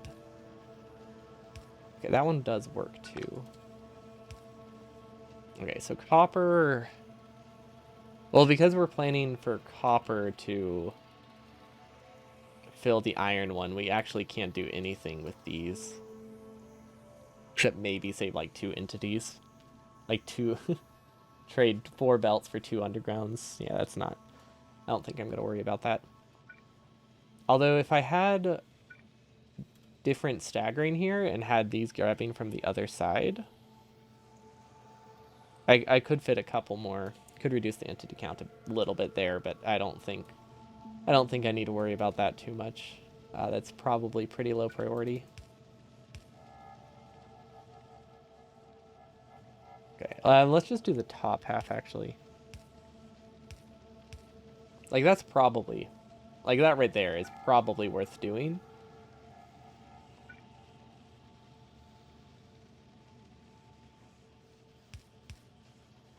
Yeah, maybe it is worth it to save like everyone. Now add beacons. Just gotta beacon the furnaces. I like it. Okay, so this one we want to grab for the copper. So that one will grab there. I don't like how none of the copper ones have undergrounds, but I don't think there is a way around that. That looks like exactly half a belt. No, okay, it looks like my balance is good now. Glad I fixed that.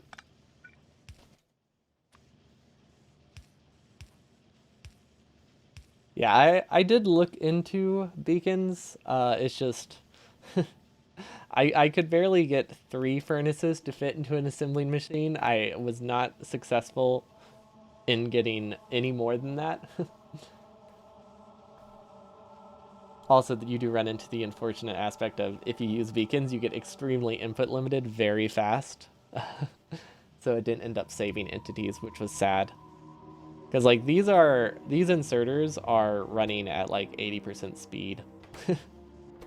And this doesn't even have a speed module in it, which is insane.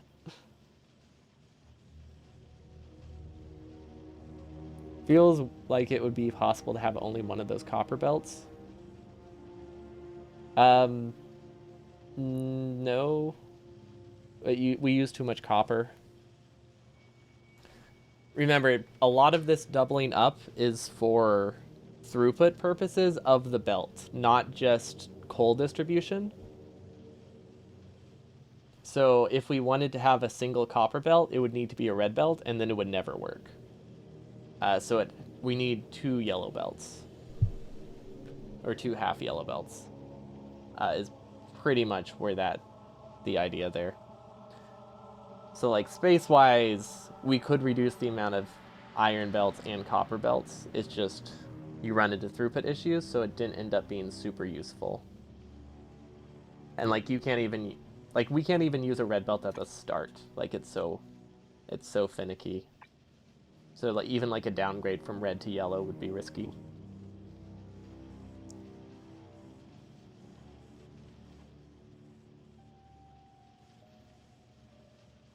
I wonder if there would be a way to I did consider crossing iron, it just didn't help that much.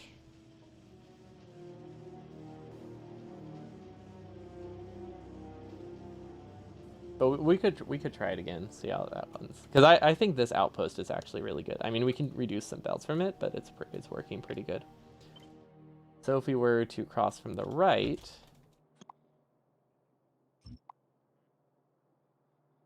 I think the issue with that was output, but maybe or I don't actually remember. Maybe it was just a space thing. So if I came from the right, it would be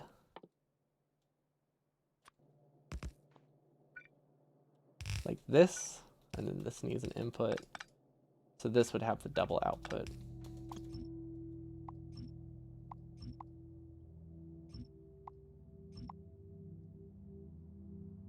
The reason why it might not be as good for burner is because the inserters for inserters were the problem.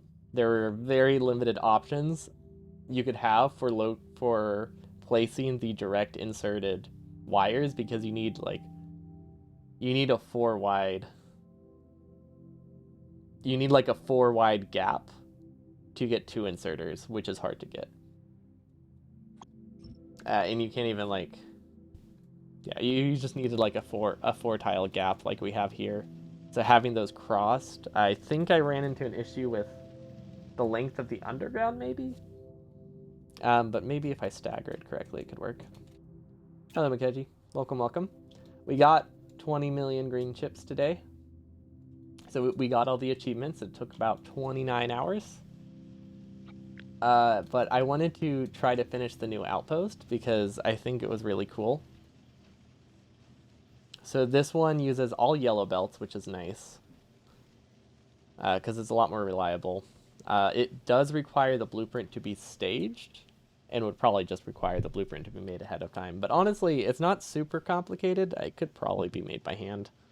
Because you just have to make one corner and copy it a ton. But it's designed to use a full half belt of copper and then a 2/3 of a belt of iron ore. But it reduces inserter count by 30%, which is a lot. I think probably worth it. I don't know for sure, but the reduction in inserter count might be fine. Like, I think it is a fair trade-off for extra belts, but maybe not.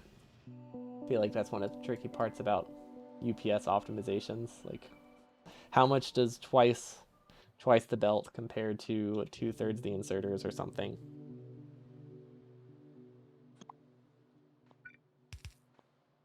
But now we're looking into seeing if there's any other better way to do it. So copper would come from...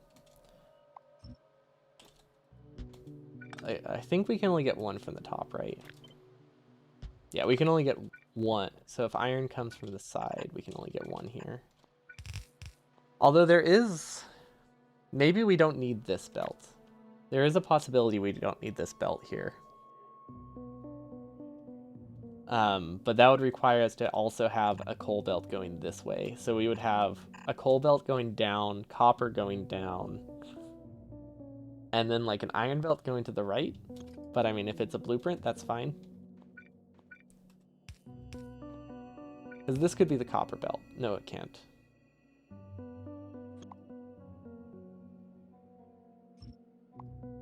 What if the irons aren't in pairs? Maybe that'll work. There is a problem here of the output, but it could do something like this. I'm not sure. I have a week to decide. Tomorrow I'll probably do Celeste, and then I might just do some random Factorio like mod for the weekend. But I haven't fully decided on the next meme run. Unless you somehow put the copper belt between the wire assembler and furnace. I don't think that's possible without long inserters, right? Unless you only had one output inserter. But one output inserter means it can only be one furnace. Wait, hold up.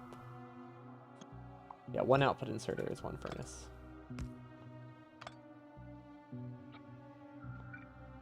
Oh, wait, hold up. This doesn't work. Yeah, no, this doesn't. Never mind, this doesn't work at all. Because we need 2 iron inputs, we need 1 output, and we need 3 copper cable inputs. So there's 1 copper cable input. And then that requires 2 iron. Or 2 furnace. Oh, that might work. Maybe I can squeeze something in there. No, that doesn't work. Well, okay, well, hold on. The iron's coming from this way, so maybe it does work. Oh, wait, hold up. The idea was that iron comes from a different direction, right? Also, this isn't expandable, so this can only run for like 3 hours. And then I guess we still have the issue of how do we fit the copper in here. But that might not be impossible, actually. Yeah, because this one's a single. This one's easy to do. Okay, so for this one, we want the iron. I don't know if it simplifies it, but if the copper came from the top, does that fit? That fits. That fits. So nothing is grabbing. Nothing is grabbing from an underground going towards it. Yet. So this is a copper lane, right? I don't know how much this helps. Obviously we can get Okay, so horizontal is iron. In this plan, horizontal is iron, vertical is copper. So that means this needs to go over one tile, but I think that's doable because for that we can just shift it down.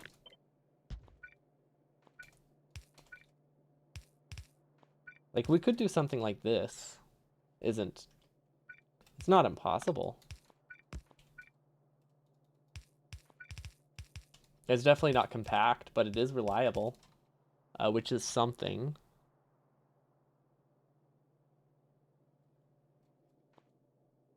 Can we shift this over one tile? We might be able to shift this over one tile. And that would let us shift this over. And the advantage there is that we avoid this loop. I don't know if it really helps much, but we do avoid that loop. That didn't make anything more compact though, it just shifted. It just avoided an angle. And an angle which doesn't affect reliability. So probably didn't help. Actually no, it made it worse. Never mind.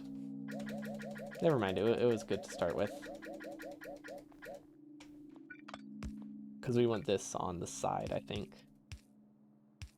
Okay, so how is this in terms of like scalability, I wonder? Because none of them are grabbing from belts. Oh, we can. Hold up, we can do 2 chests now. Ooh, I like that. We can do 2 chests. This has the same resource ratio.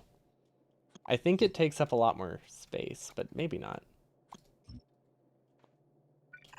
It's hard to say with just like one test sample. Okay, so this could go, let's see, where are the 2 copper belts? So maybe if this was staggered.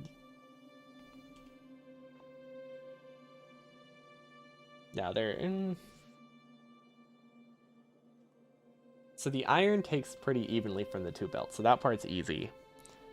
The copper does not. This takes 2 from this side and then 1 from this side. So we would have to have it flipped somehow. And then iron, oh, well iron, so we would have to flip it, actually, hold on, I think I see the flip that we need. Like vertically? Because iron needs to come from the bottom now, like here.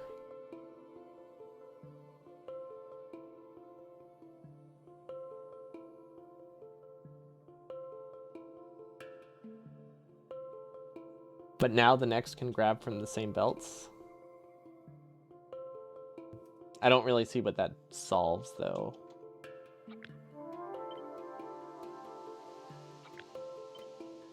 Because, like, we could place one here, right? So we could get the doubled up one here. Does burner inserter... They do get burner inserter bonuses. They're... non-stack inserters only get 2 of the 7. So it can move up to 1.8 tile items per second, fully upgraded. Technically, it never actually moves that much because they're just so slow. So like it's not even a full like 1.8 unless it's going chest to chest. But if it's grabbing from a belt, it's going to be like 1.6. So even fully upgraded, they're worse than a vanilla, like fully unupgraded blue inserter. So these are planning around stack size 2, technically. Because they get resource limited, so you only need 1 upgrade for this to work. But there's no way to get it to work where you actually benefit from the 1.8. Just because you're furnace limited too. It's like, this is like a weird mix of furnace bottlenecks. But yeah, this, I mean, this has a good balance. I think.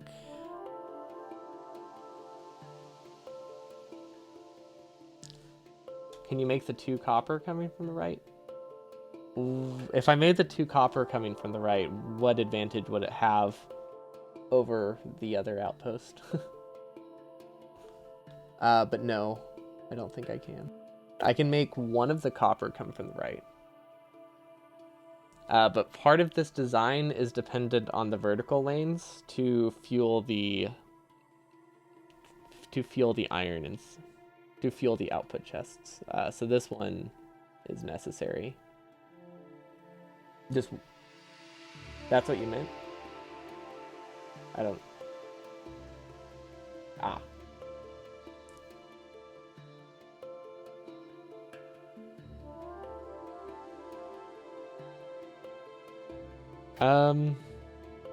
I don't know. The disadvantage of this one is actually really bad. Like, the fact that this can only output into a single chest is pretty significant. Like, the outposts run for way longer than that, and there isn't a good way to get a second outpost. Yeah, there isn't a way to get a second belt. Or there isn't a way to get a second chest if it's all coming from the right. Because one chest only runs for like 2 to 3 hours, I think. Maybe. Hold on, I need to do the math again. These produce 1.2 times 1.08. 1.3 items per second. Okay, so they do actually require stack size 3 to fully work here. It just only makes like a 5% difference.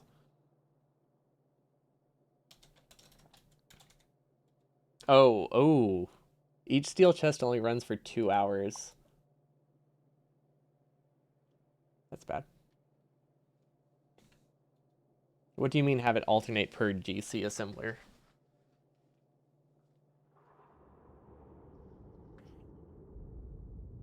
So 1 from right, 2 from bottom? Yeah, that could work. It would be terrible to connect, but it could work. I mean, as long as I had a single blueprint, I guess that's not connecting. It's not too bad.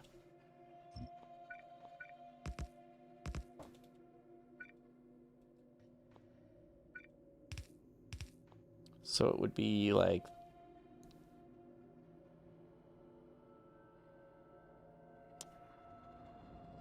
this balance isn't great.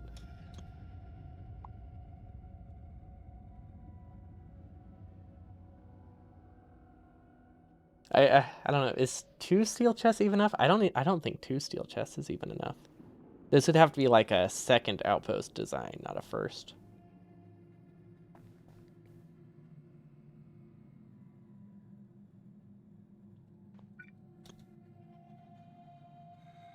The fact that these require vertical belts kind of make it that having any of the copper come from the bottom isn't that helpful. So I guess it doesn't really... Yeah, there's no reason to have the copper alternate sides, because either way you're going to have a ton of vertical belts. And if you already have to have every one of these be a vertical belt, there's no reason to also have the horizontal. Because the only thing it would fix is this. Is the only thing it would remove, which I don't really think is a problem.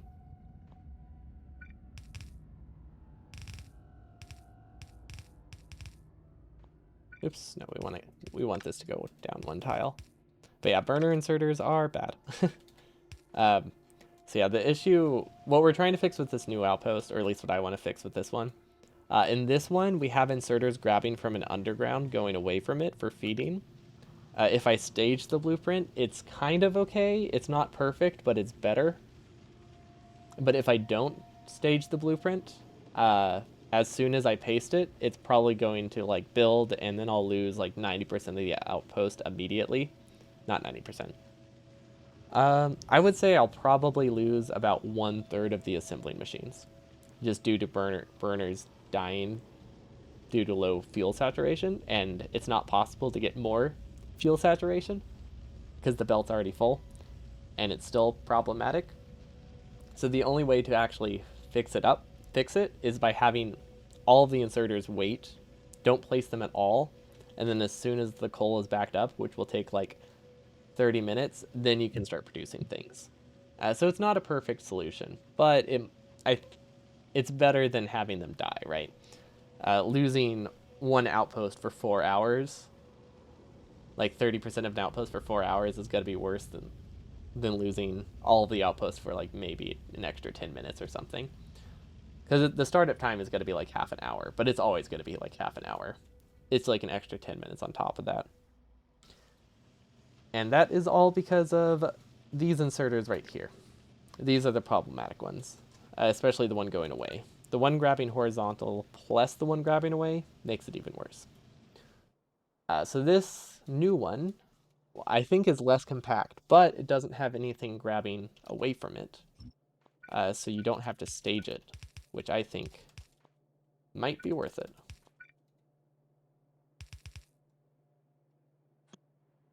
Possibly. I don't know for sure, but it very well might be a good trade-off. The only problem is it does not tessellate well. You might be able to flip it though. Like this would work.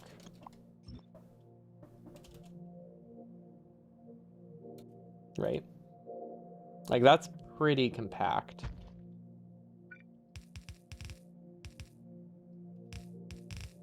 So this is okay. Do I have the balance right? So this one has 2 from this one, and this one's going from the right, and this one's going from this one. Okay, so this looks like I have it correct. What do I mean by stage it? I would have one version of the blueprint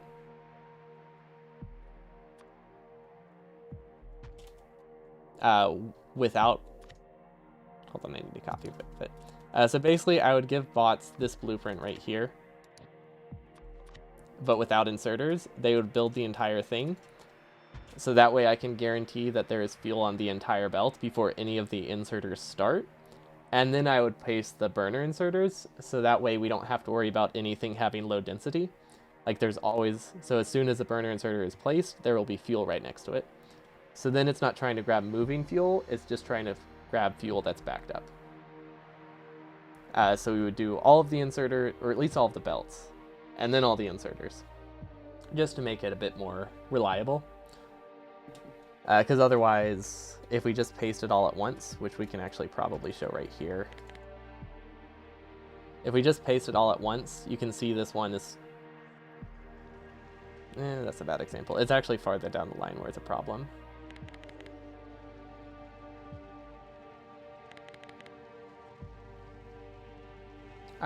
Maybe this isn't long enough for it to be a problem. Actually, hold up. No, it's because this isn't a realistic saturation. So let's give an example with a more realistic saturation that we'll have if we didn't stage it. Like this.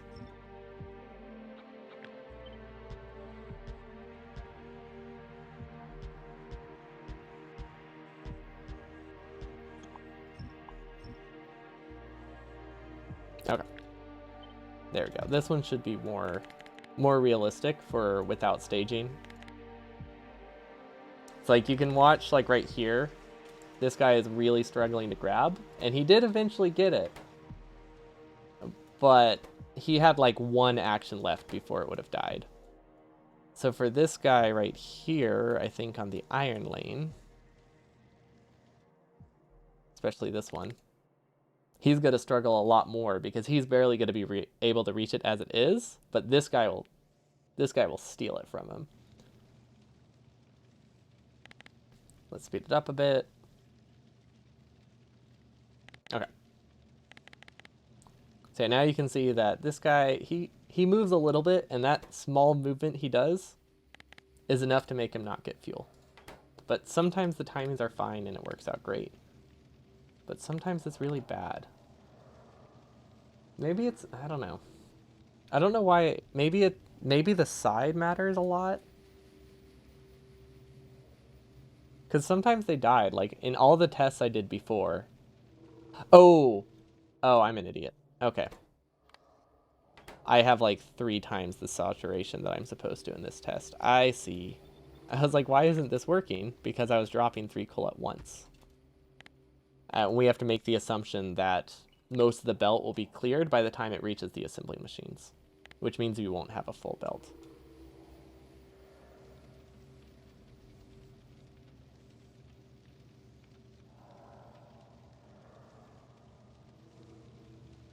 There we go.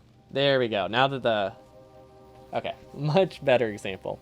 So now you see, if we paste everything at once and we have a relatively low belt density of like one item every like 2 seconds, which is probably about what we'll have. If we count, actually we don't even have to count. If we just look at it, pretty much every inserter here has died, or half the inserters have died. So we immediately lost like half of our base production because they're self-feeding and they're grabbing from a belt going away from them. So we stage it, we make sure that there's a ton of coal backed up, so that way when they all fill their internal buffer, there's enough on the belt for them all to give themselves some free actions before they run out of their buffered stuff. So that's the idea. But grabbing from an underground, it doesn't change the density, but you need a high density to grab from an underground reliably. So like, if the belt is entirely full and you try to grab from an underground going away from you, it will fail to grab the one it starts to reach for, but it will grab the next one instead. At low density, it will just fail to grab completely, but it will still consume fuel. And since we're pasting like a lot of inserters at once, even if you have full saturation at the top, by the time the fuel makes it all the way down, it might have lost a lot of density, right? So like when it starts out, it'll be fine. It's getting enough coal, or it's getting enough solid fuel, whatever you're feeding it. It might have like 7.5 fuel per second, but by the time it gets down here, there's only like 1 solid fuel per second going through. And then by the time it gets down here, there's like 1. Bot distribution. Yeah, I don't want to use. They're not technically banned, but it would be incredibly boring, and I don't think would be a good solution for UPS. Yeah, they have. So it depends how they're moving. Like if they're going belt to inserter, like it depends if they do a full action. Like chest to chest, inserters have like 6 free options, items, or 6 free actions. Belt to assembler, they have about 3.5. Grabbing from an inserter, grabbing from an underground, they have like 10 failed grabs before they don't have a shot. But yeah, if we wanted to use bots, we could just like have let's see, we could just have like a requester chest here.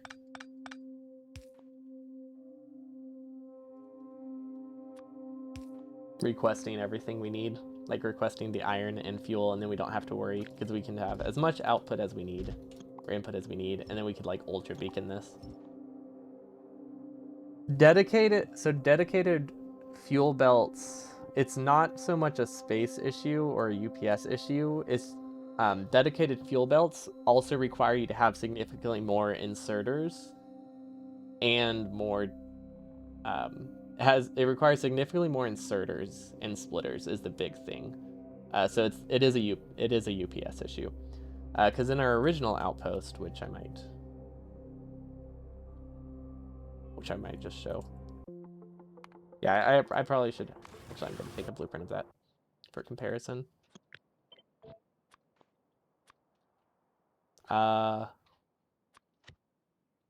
New outpost. Okay, so I did the math already, but I want to show what my old one looked like first. So this was our final base when we got the final achievement, 29 hours and 15 minutes roughly. So we had 3 different outpost designs. There was one which I really liked, which used that dedicated fuel belt you were talking about. I think it was this one. Yeah, so this one had dedicated fuel belts.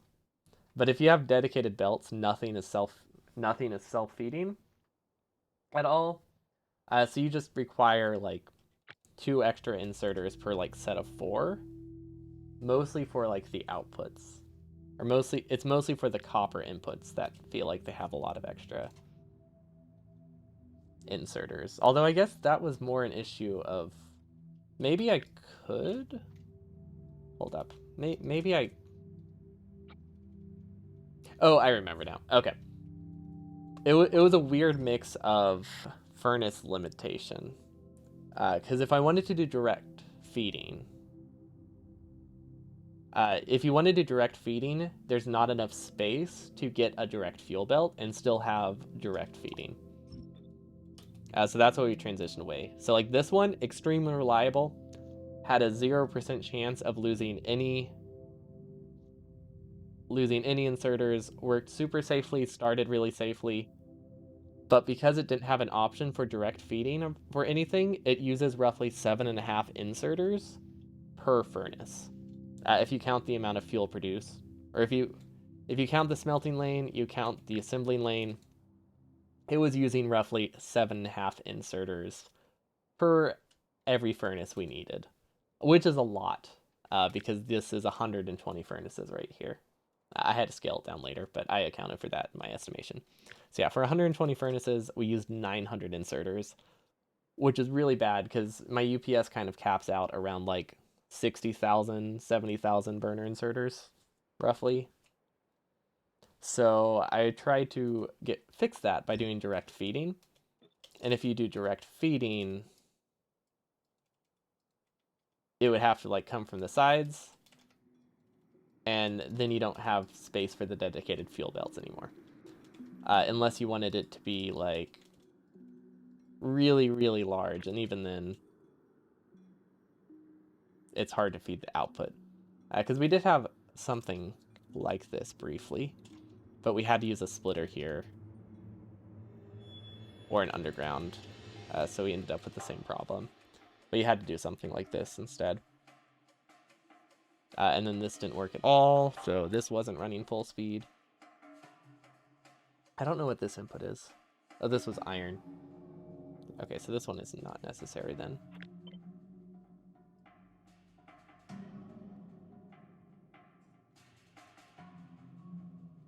So yeah, it looked something like this. So this does mostly solve the problem,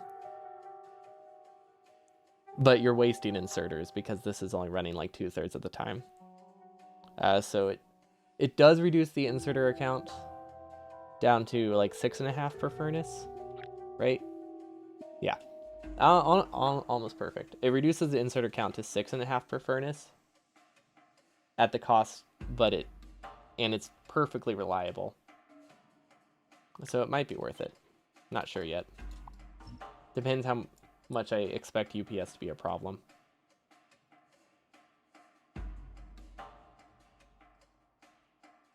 Yeah, since that was a complete mess, let's rephrase it. Basically, I want direct feeding because direct feeding reduces inserter count significantly. Dedicated fuel belt with direct feeding, it uses a ton of space, but mostly it blocks all of the spots you would have for furnaces for the direct feeding. So while you can do it, you can only have one assembler per assembling machine, which means all of your iron lane, your circuit assemblers are running at 70% speed instead of 100% speed.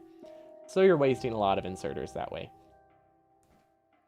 So you end up using 6 to 6.5 inserters per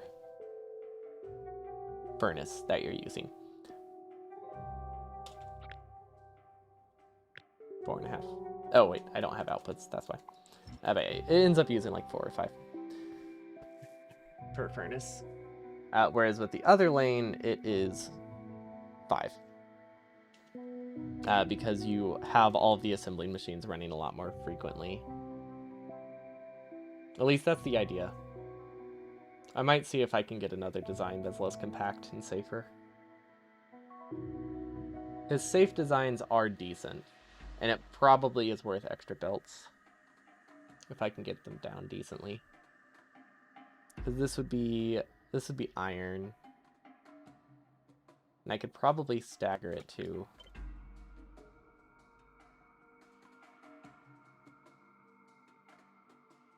What if it was mixed? No, it can't be mixed. I could do belt weaving. No, belt weaving probably is not a good idea. But I could stagger it. I actually like the staggering idea. Hold up, maybe. Oh wait, if I stagger it, I can't get the input. I can't even see how to do this. There's just not enough space. I could. Well, if I put this on the other side, it doesn't fix the problem. Let's go back. Let's go back to the other save. That seems bad. I didn't realize I was that close to the base. Okay, so if we wanted direct fed with dedicated fuel belts,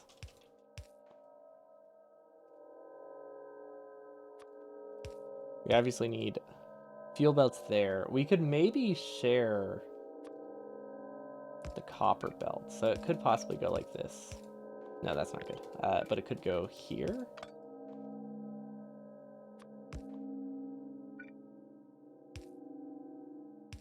That's not. It's not perfectly reliable, but it's better than an underground, but still not great. We don't want an underground here. Maybe. So if this was the iron lane, so if this had iron on it, we now need to figure out how to get iron here.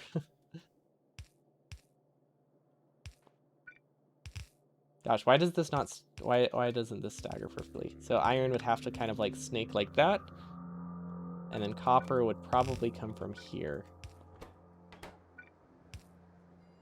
And then we could probably make this work, and we can extend this as long as we needed. Okay, so that's one. And then we need another copper lane on this side. Unless we can make this copper, but this needs to be iron.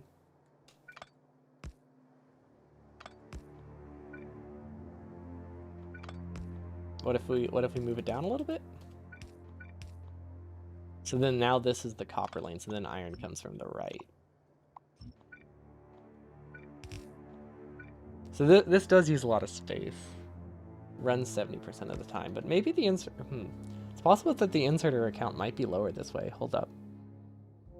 Because I guess the trade-off is idling copper assemblers or idling...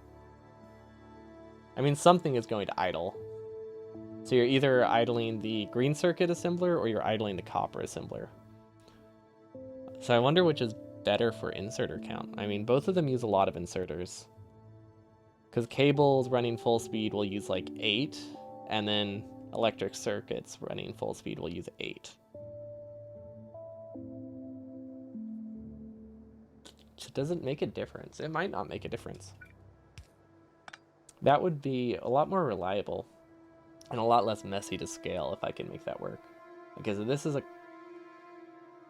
supposed to be a copper lane.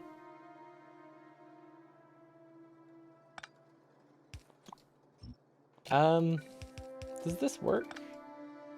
Kind of? I mean, it might be okay. It probably isn't worth it, but I mean, that that might work. If I really wanted it to be a little bit more compact. And then circuits go there. I really wish you could use sushi belt. Sushi belts would be very difficult. Also, going into a furnace, we can't really use a sushi belt of 2 different types of iron without without like logic, right? On every single inserter. But since we're going into like a regular furnace and we would have copper and iron on the same belt, sushi isn't super reliable. Unless I did like half the smelting elsewhere. But the idea is to remove all of the external smelting.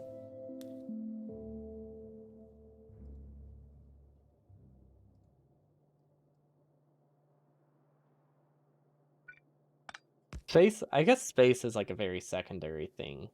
If I can make it work really well, and it's big, I think that is worth it.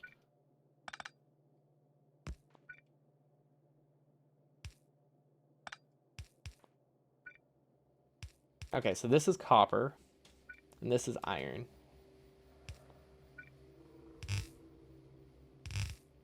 Does that work? Well, this doesn't have an output. Ah, darn it, this doesn't have an output. Can it come from the iron belt? It could come from an iron belt. Can I share the belt at all? There's such a bizarre mix of assembling a furnace limitation and inserter limitation whenever you deal with burner inserters. Like, The inserter speed is just so low because you need like 2 tiles for every inserter, pretty much, and they just move less than a blue inserter. So they just end up so bad. Good day, Iceman. Welcome, welcome. We got the achievements, all 20 million green chips. We're just trying to figure out.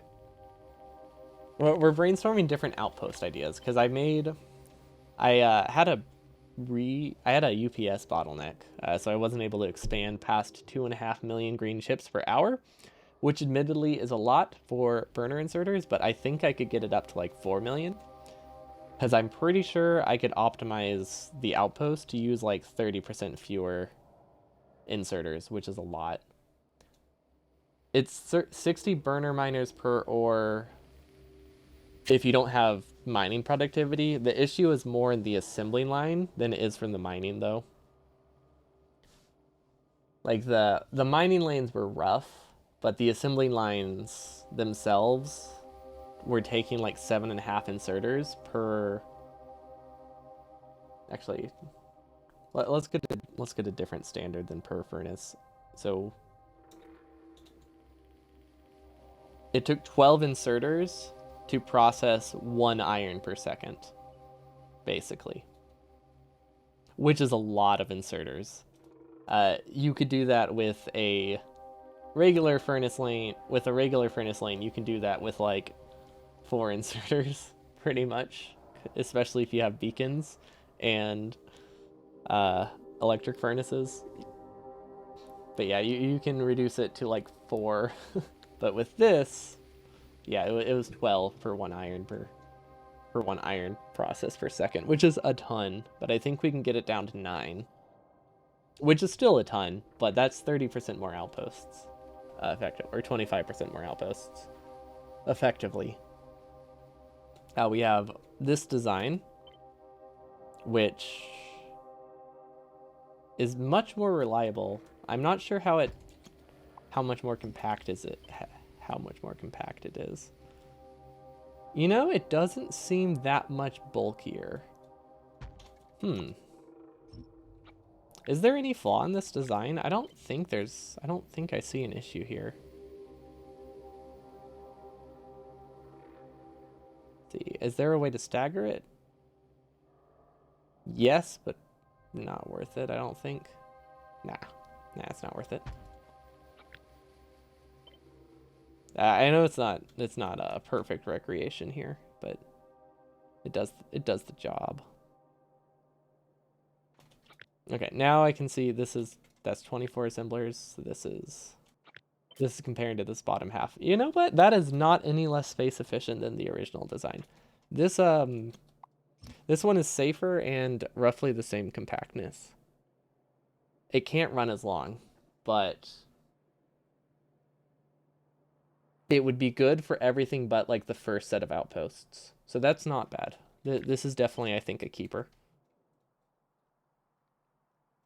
So something like this would probably be necessary for the first outpost, because this can store up to like 12 hours worth of production, I think. Yeah. So this one can store up to 12 hours worth of production, or 8 hours worth of production. This one can only store like 2, maybe 4, depending on how I design it, which means it doesn't work for the first outpost, which needs to run for like 5 or 6 hours. Yeah, I like this. I like this one. And then where is the other one we were working on?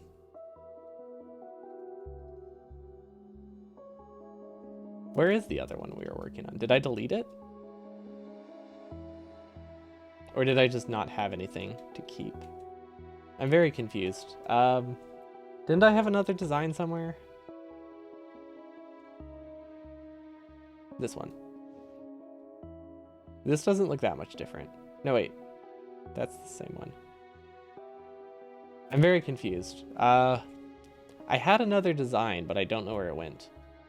It's not this one, it's not this one. Because I was building it, then I went up here, and then I lost it. Very, very confused right now. Maybe I just didn't have anything to work with, so I deleted it. Is it this one? No. This one? No. Am I crazy? Did I imagine working on that design, or did I just delete it? Because I genuinely do not see it. Oh well. Oh right. We need to do an inserter count. So this is 180 divided by 40. And that is for... Wait, hold on. That's not accurate. Let's make the assumption that we'll be doing 2 chests, I think is good. So that is 184 divided by 40. 4.6 inserters per furnace. That seems pretty good. Assuming these are correct, which they are not, actually. This is not fully functional. That explains why the number was so high. So that seemed... it seemed like I cannot afford that many. Okay, that looks better. Now they all have outputs, I think. It's such a mess. Okay, I think now all the wires have outputs. Okay, so 192 over 40. 4.8. Okay, that's a lot closer to the 5 I was expecting. Okay, so yeah, it's probably decent. It should have the same inserter count as this one, actually. So I think I'm still missing a few inserters here. Or maybe I have a few extra in here. But the inserter count of this one and this one should be identical. So it's probably just a matter of, like, maybe I have a different amount of buffer chests somewhere. Because they both should be the same. The only difference between these two is reliability and, like, which direction the ore comes from, but it doesn't save any question, or it doesn't save any inserters. Yeah, it definitely must be doubled up. They're not forbidden by my rules. They're just not usable in most situations. So, like, I can use them. I can't use them in most designs because either the inserters are too slow, so you can't really get extra production out of a beacon, or you can't use like a red or blue belt because they just struggle to grab from the red or blue belt, so you end up not getting any extra like throughput out of it. It's like if you have anything self-feeding, and they grab from a red belt, they're going to fail most of the times they try to grab from that belt. So if you do use a red belt, you have to make sure it's heavily saturated and like downgrade it halfway through, because it won't be able to grab from a low saturated red belt. And if it has to grab from an underground, like here, as a red belt, it's very likely going to cause problems.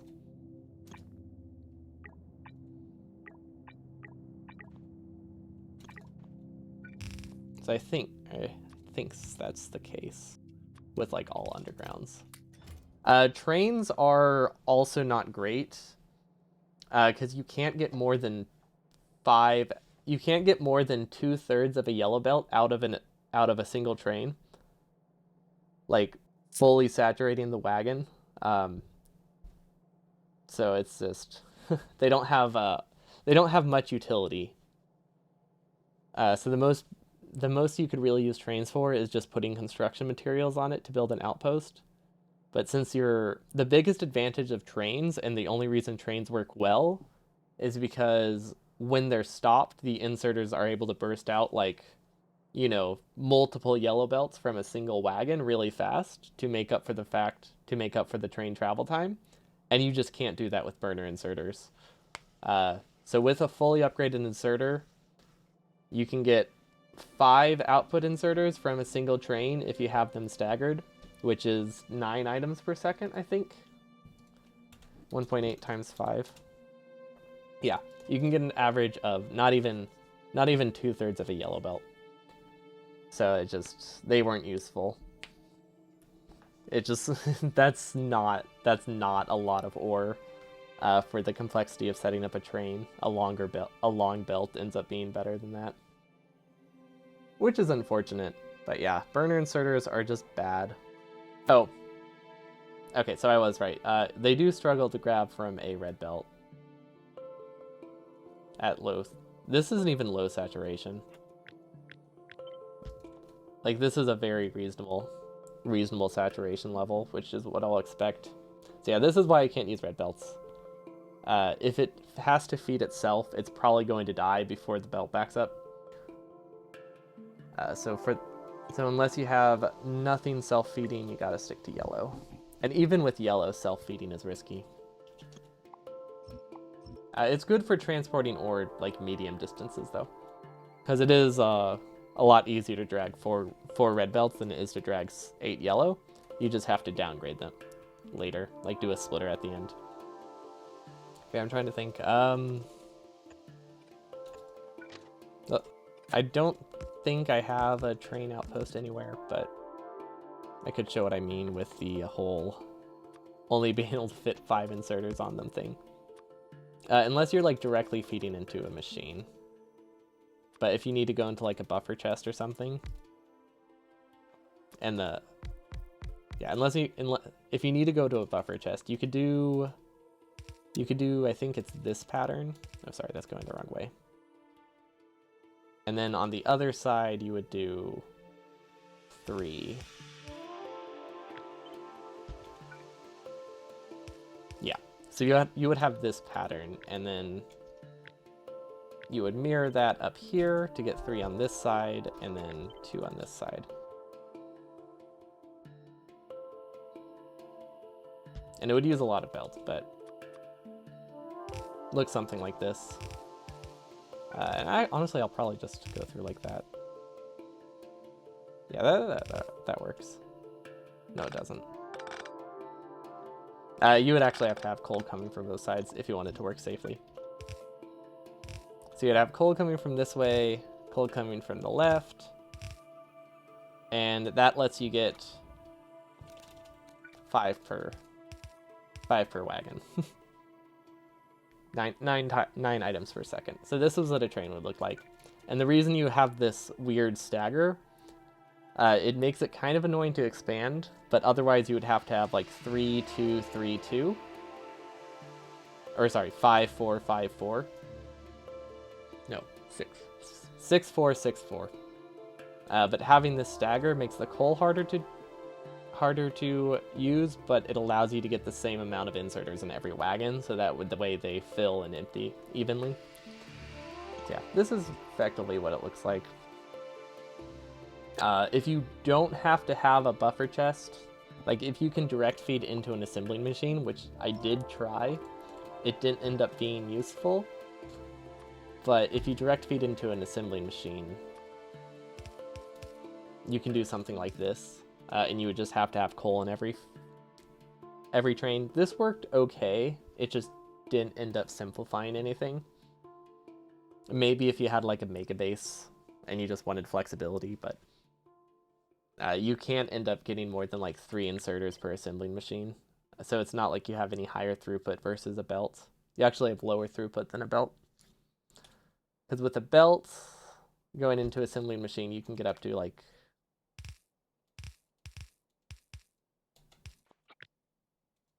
you can get up to 11 inserters. Yeah, the pain of refueling inserters is the main problem. Because there are a lot of options where you can have them be self-feeding, but if they're self-feeding, it's just very unreliable. So like, I used very little self-feeding in my base because they were just so brown. It wasn't that much more compact, and it was super prone to brownouts. So I ended up having everything in the main base not be self-feeding, which was a great choice. And the outpost didn't have anything self-feeding. It didn't have anything grabbing from undergrounds, but it was UPS inefficient. So I want to make it run like 20% better, which is the idea of this version of the outpost, which should produce, I mean, I guess it depends how many I connect up to it, but each set would produce about each set of these would produce about 70,000 green chips per hour, but uses 20% less inserters than my previous one. I already got it, so we're actually a little bit past it, but not by much. But we did get all the achievements today. It was about 50 minutes into the stream. Because we were less than 2 million the way when I started stream today. And we were producing 2.5 per hour, mil per hour. But I wanted to refine like the outpost. Because I had an idea for a direct fed outpost. It looked like this. Although with some modifications, we made it look like this. Which has some disadvantages, but I think it's worth it.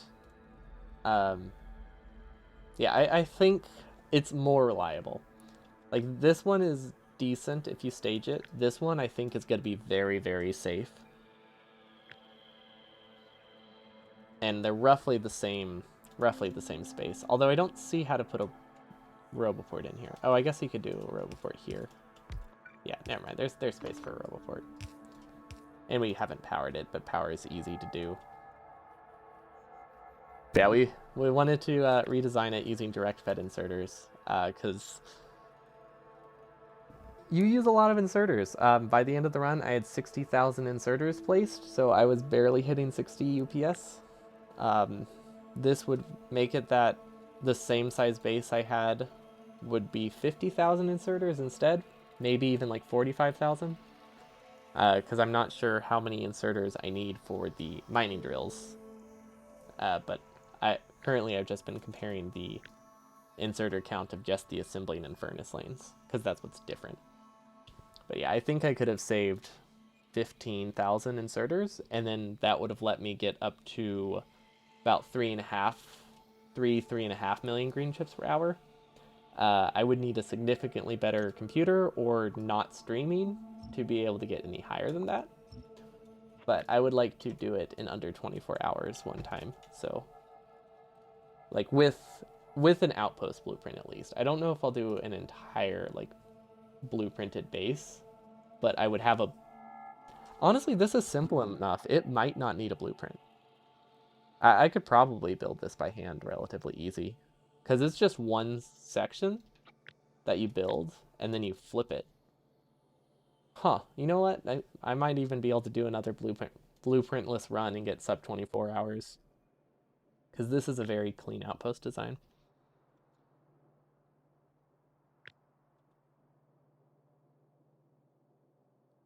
It's pretty compact, too. The only issue is the iron balance is weird, but I think that's always going to be a problem. Because when you make circuits, you're consuming 3 copper for every 2 iron you consume, and when you don't have access to red belt, like, how do you reasonably get that extra, like, 30% copper, right? I could sideload stuff, but I want to reduce... I do want to reduce splitter count. But, like, one option to get extra copper is to have a red belt going, like, through here that sideloads halfway down. That could work. Because I want to be able to consume an entire half lane of iron, which means I need to be able to consume an entire, like, 1.3 lanes of copper, or 1.5 lanes of copper.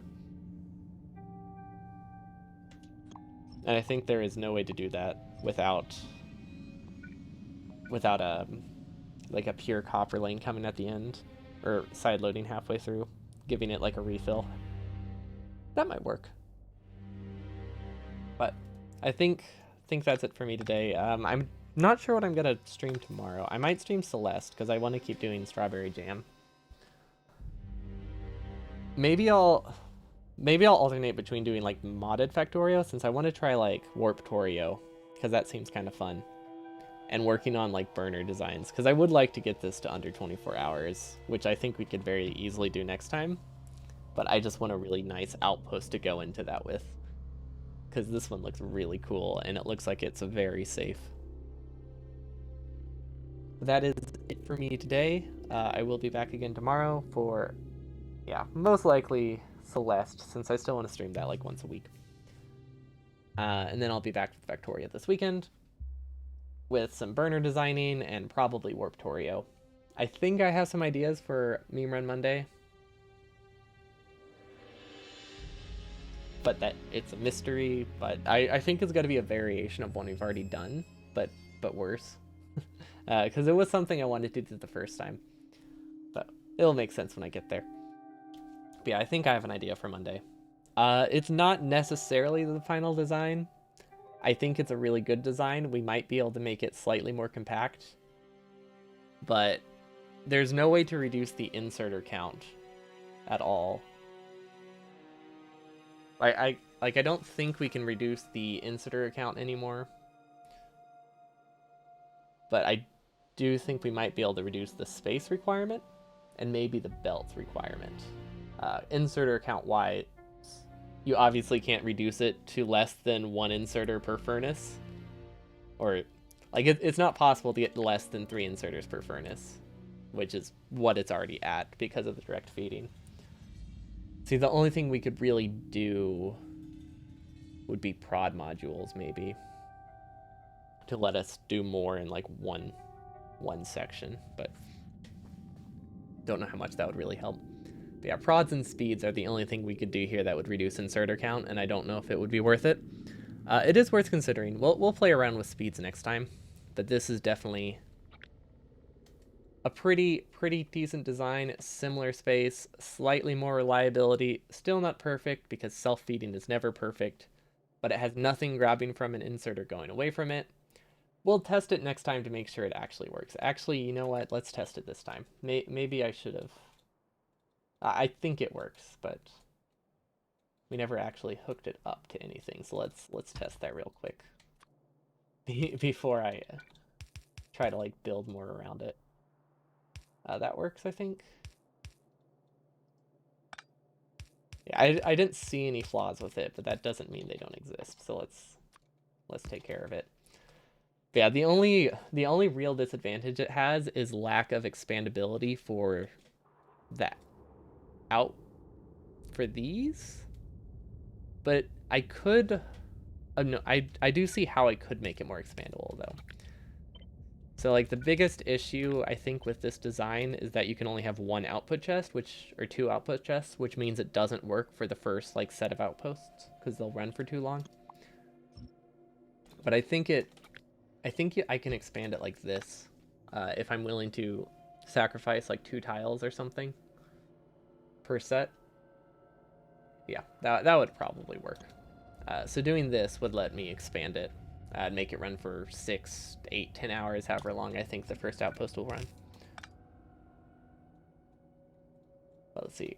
Copper or iron comes from the left? Yeah, okay. And then copper comes from the top. Or output the last chest to the right. Outputting it to the right is difficult. As in not possible without like a splitter or an underground that I'm not happy with. So like I could output it to the right, but then I would have to do this loop, and that uses up just as much space. So it would work. It might be, I guess it's about the same. It might be 1 tile less.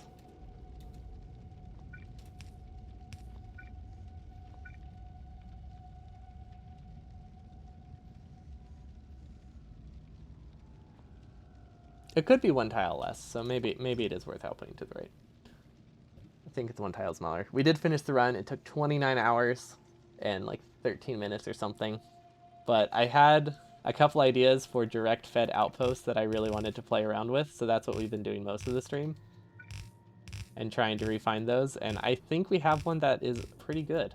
If I'm being honest, as far as something like this can be. It's as good as you can get for a burner inserter build, I guess. Thanks for the grats.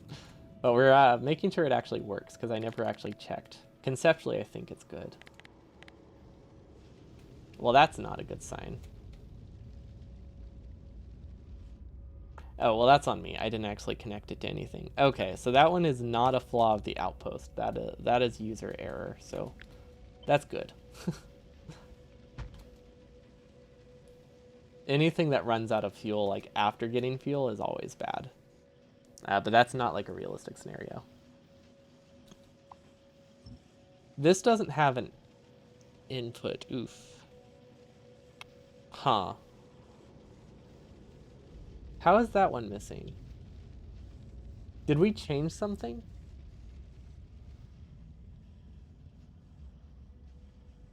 Oh, is that where I got that one from? Okay.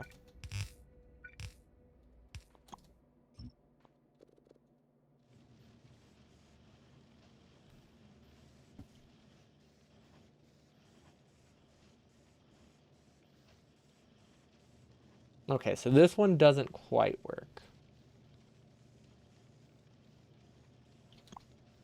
Maybe we can output in the middle. Well, the whole reason we're doing this is we don't want to grab from the side. And we can't use a red belt here. So we can't output. I don't see an output path here. Oh wait, it only needs one, right?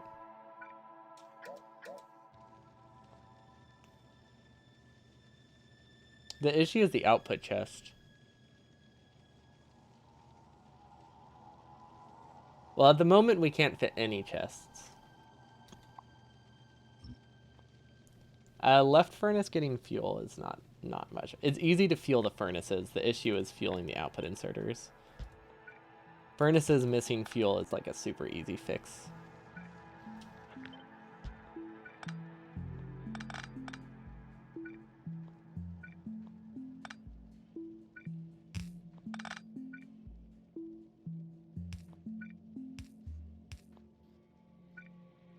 Yeah, we don't want it grabbing from an underground.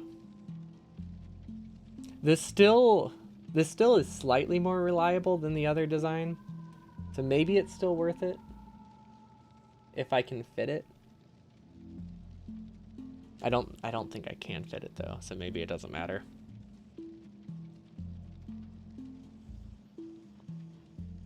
I can maybe fit 3 chests without space by staggering. That is possible. It's not a huge space isn't a huge concern because the extra chest is only needed for the first outpost. After that, I think it should be safe to assume that they can run for 6 hours or less. But yeah, there are probably some, like if I stagger, wait, we can't stagger it vertically. Right, this one doesn't stagger well. Because all of the belts come from the side. They do actually need to be a grid, unless you did this, which I guess isn't terrible. Probably not bad for UPS.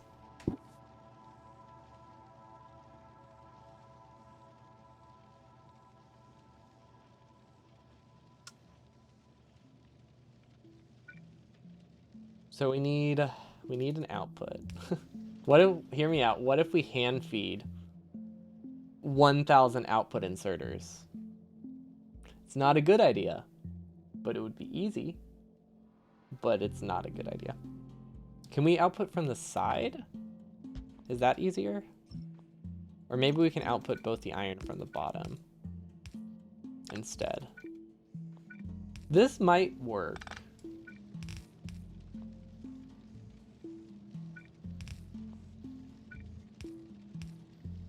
Oh, that's not long enough? That could be a red belt, though. This doesn't have anything grabbing from it. It could be a red belt.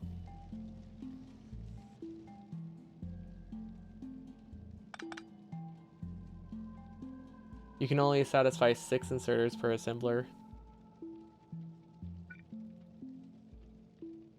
Yeah, that's the limit. Because they all have to be fed by something.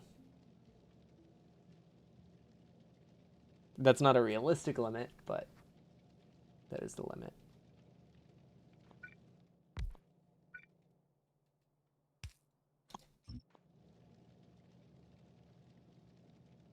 Like, it's a very hard limit to reach, but I don't think you can get more than that. At least not with direct fed. You can get more with self-feeding and external smelting, but you know, most of the inserter savings comes from the on-build smelting. Yeah, we're not going to belt plates because that defeats the whole purpose. Yeah, but that's not the aim exactly.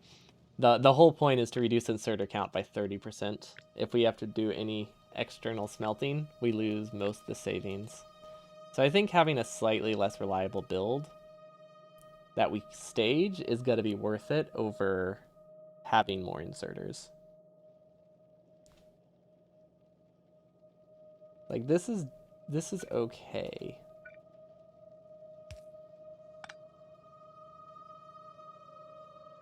Can I stagger the furnaces? You can be even more inserter efficient by building on patch. Yeah, that works. Uh, that definitely saves inserters when you're using burner inserters.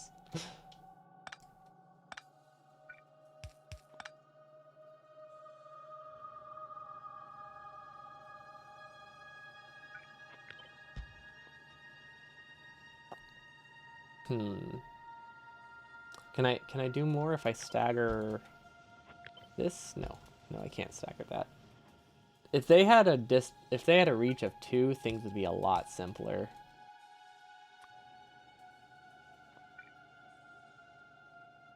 Because we also need an output. But the output needs to be here. But we can't put it there unless we stagger both of them to the left, and we stagger both of them to the left. This doesn't have an input. What if I do this? Does this work?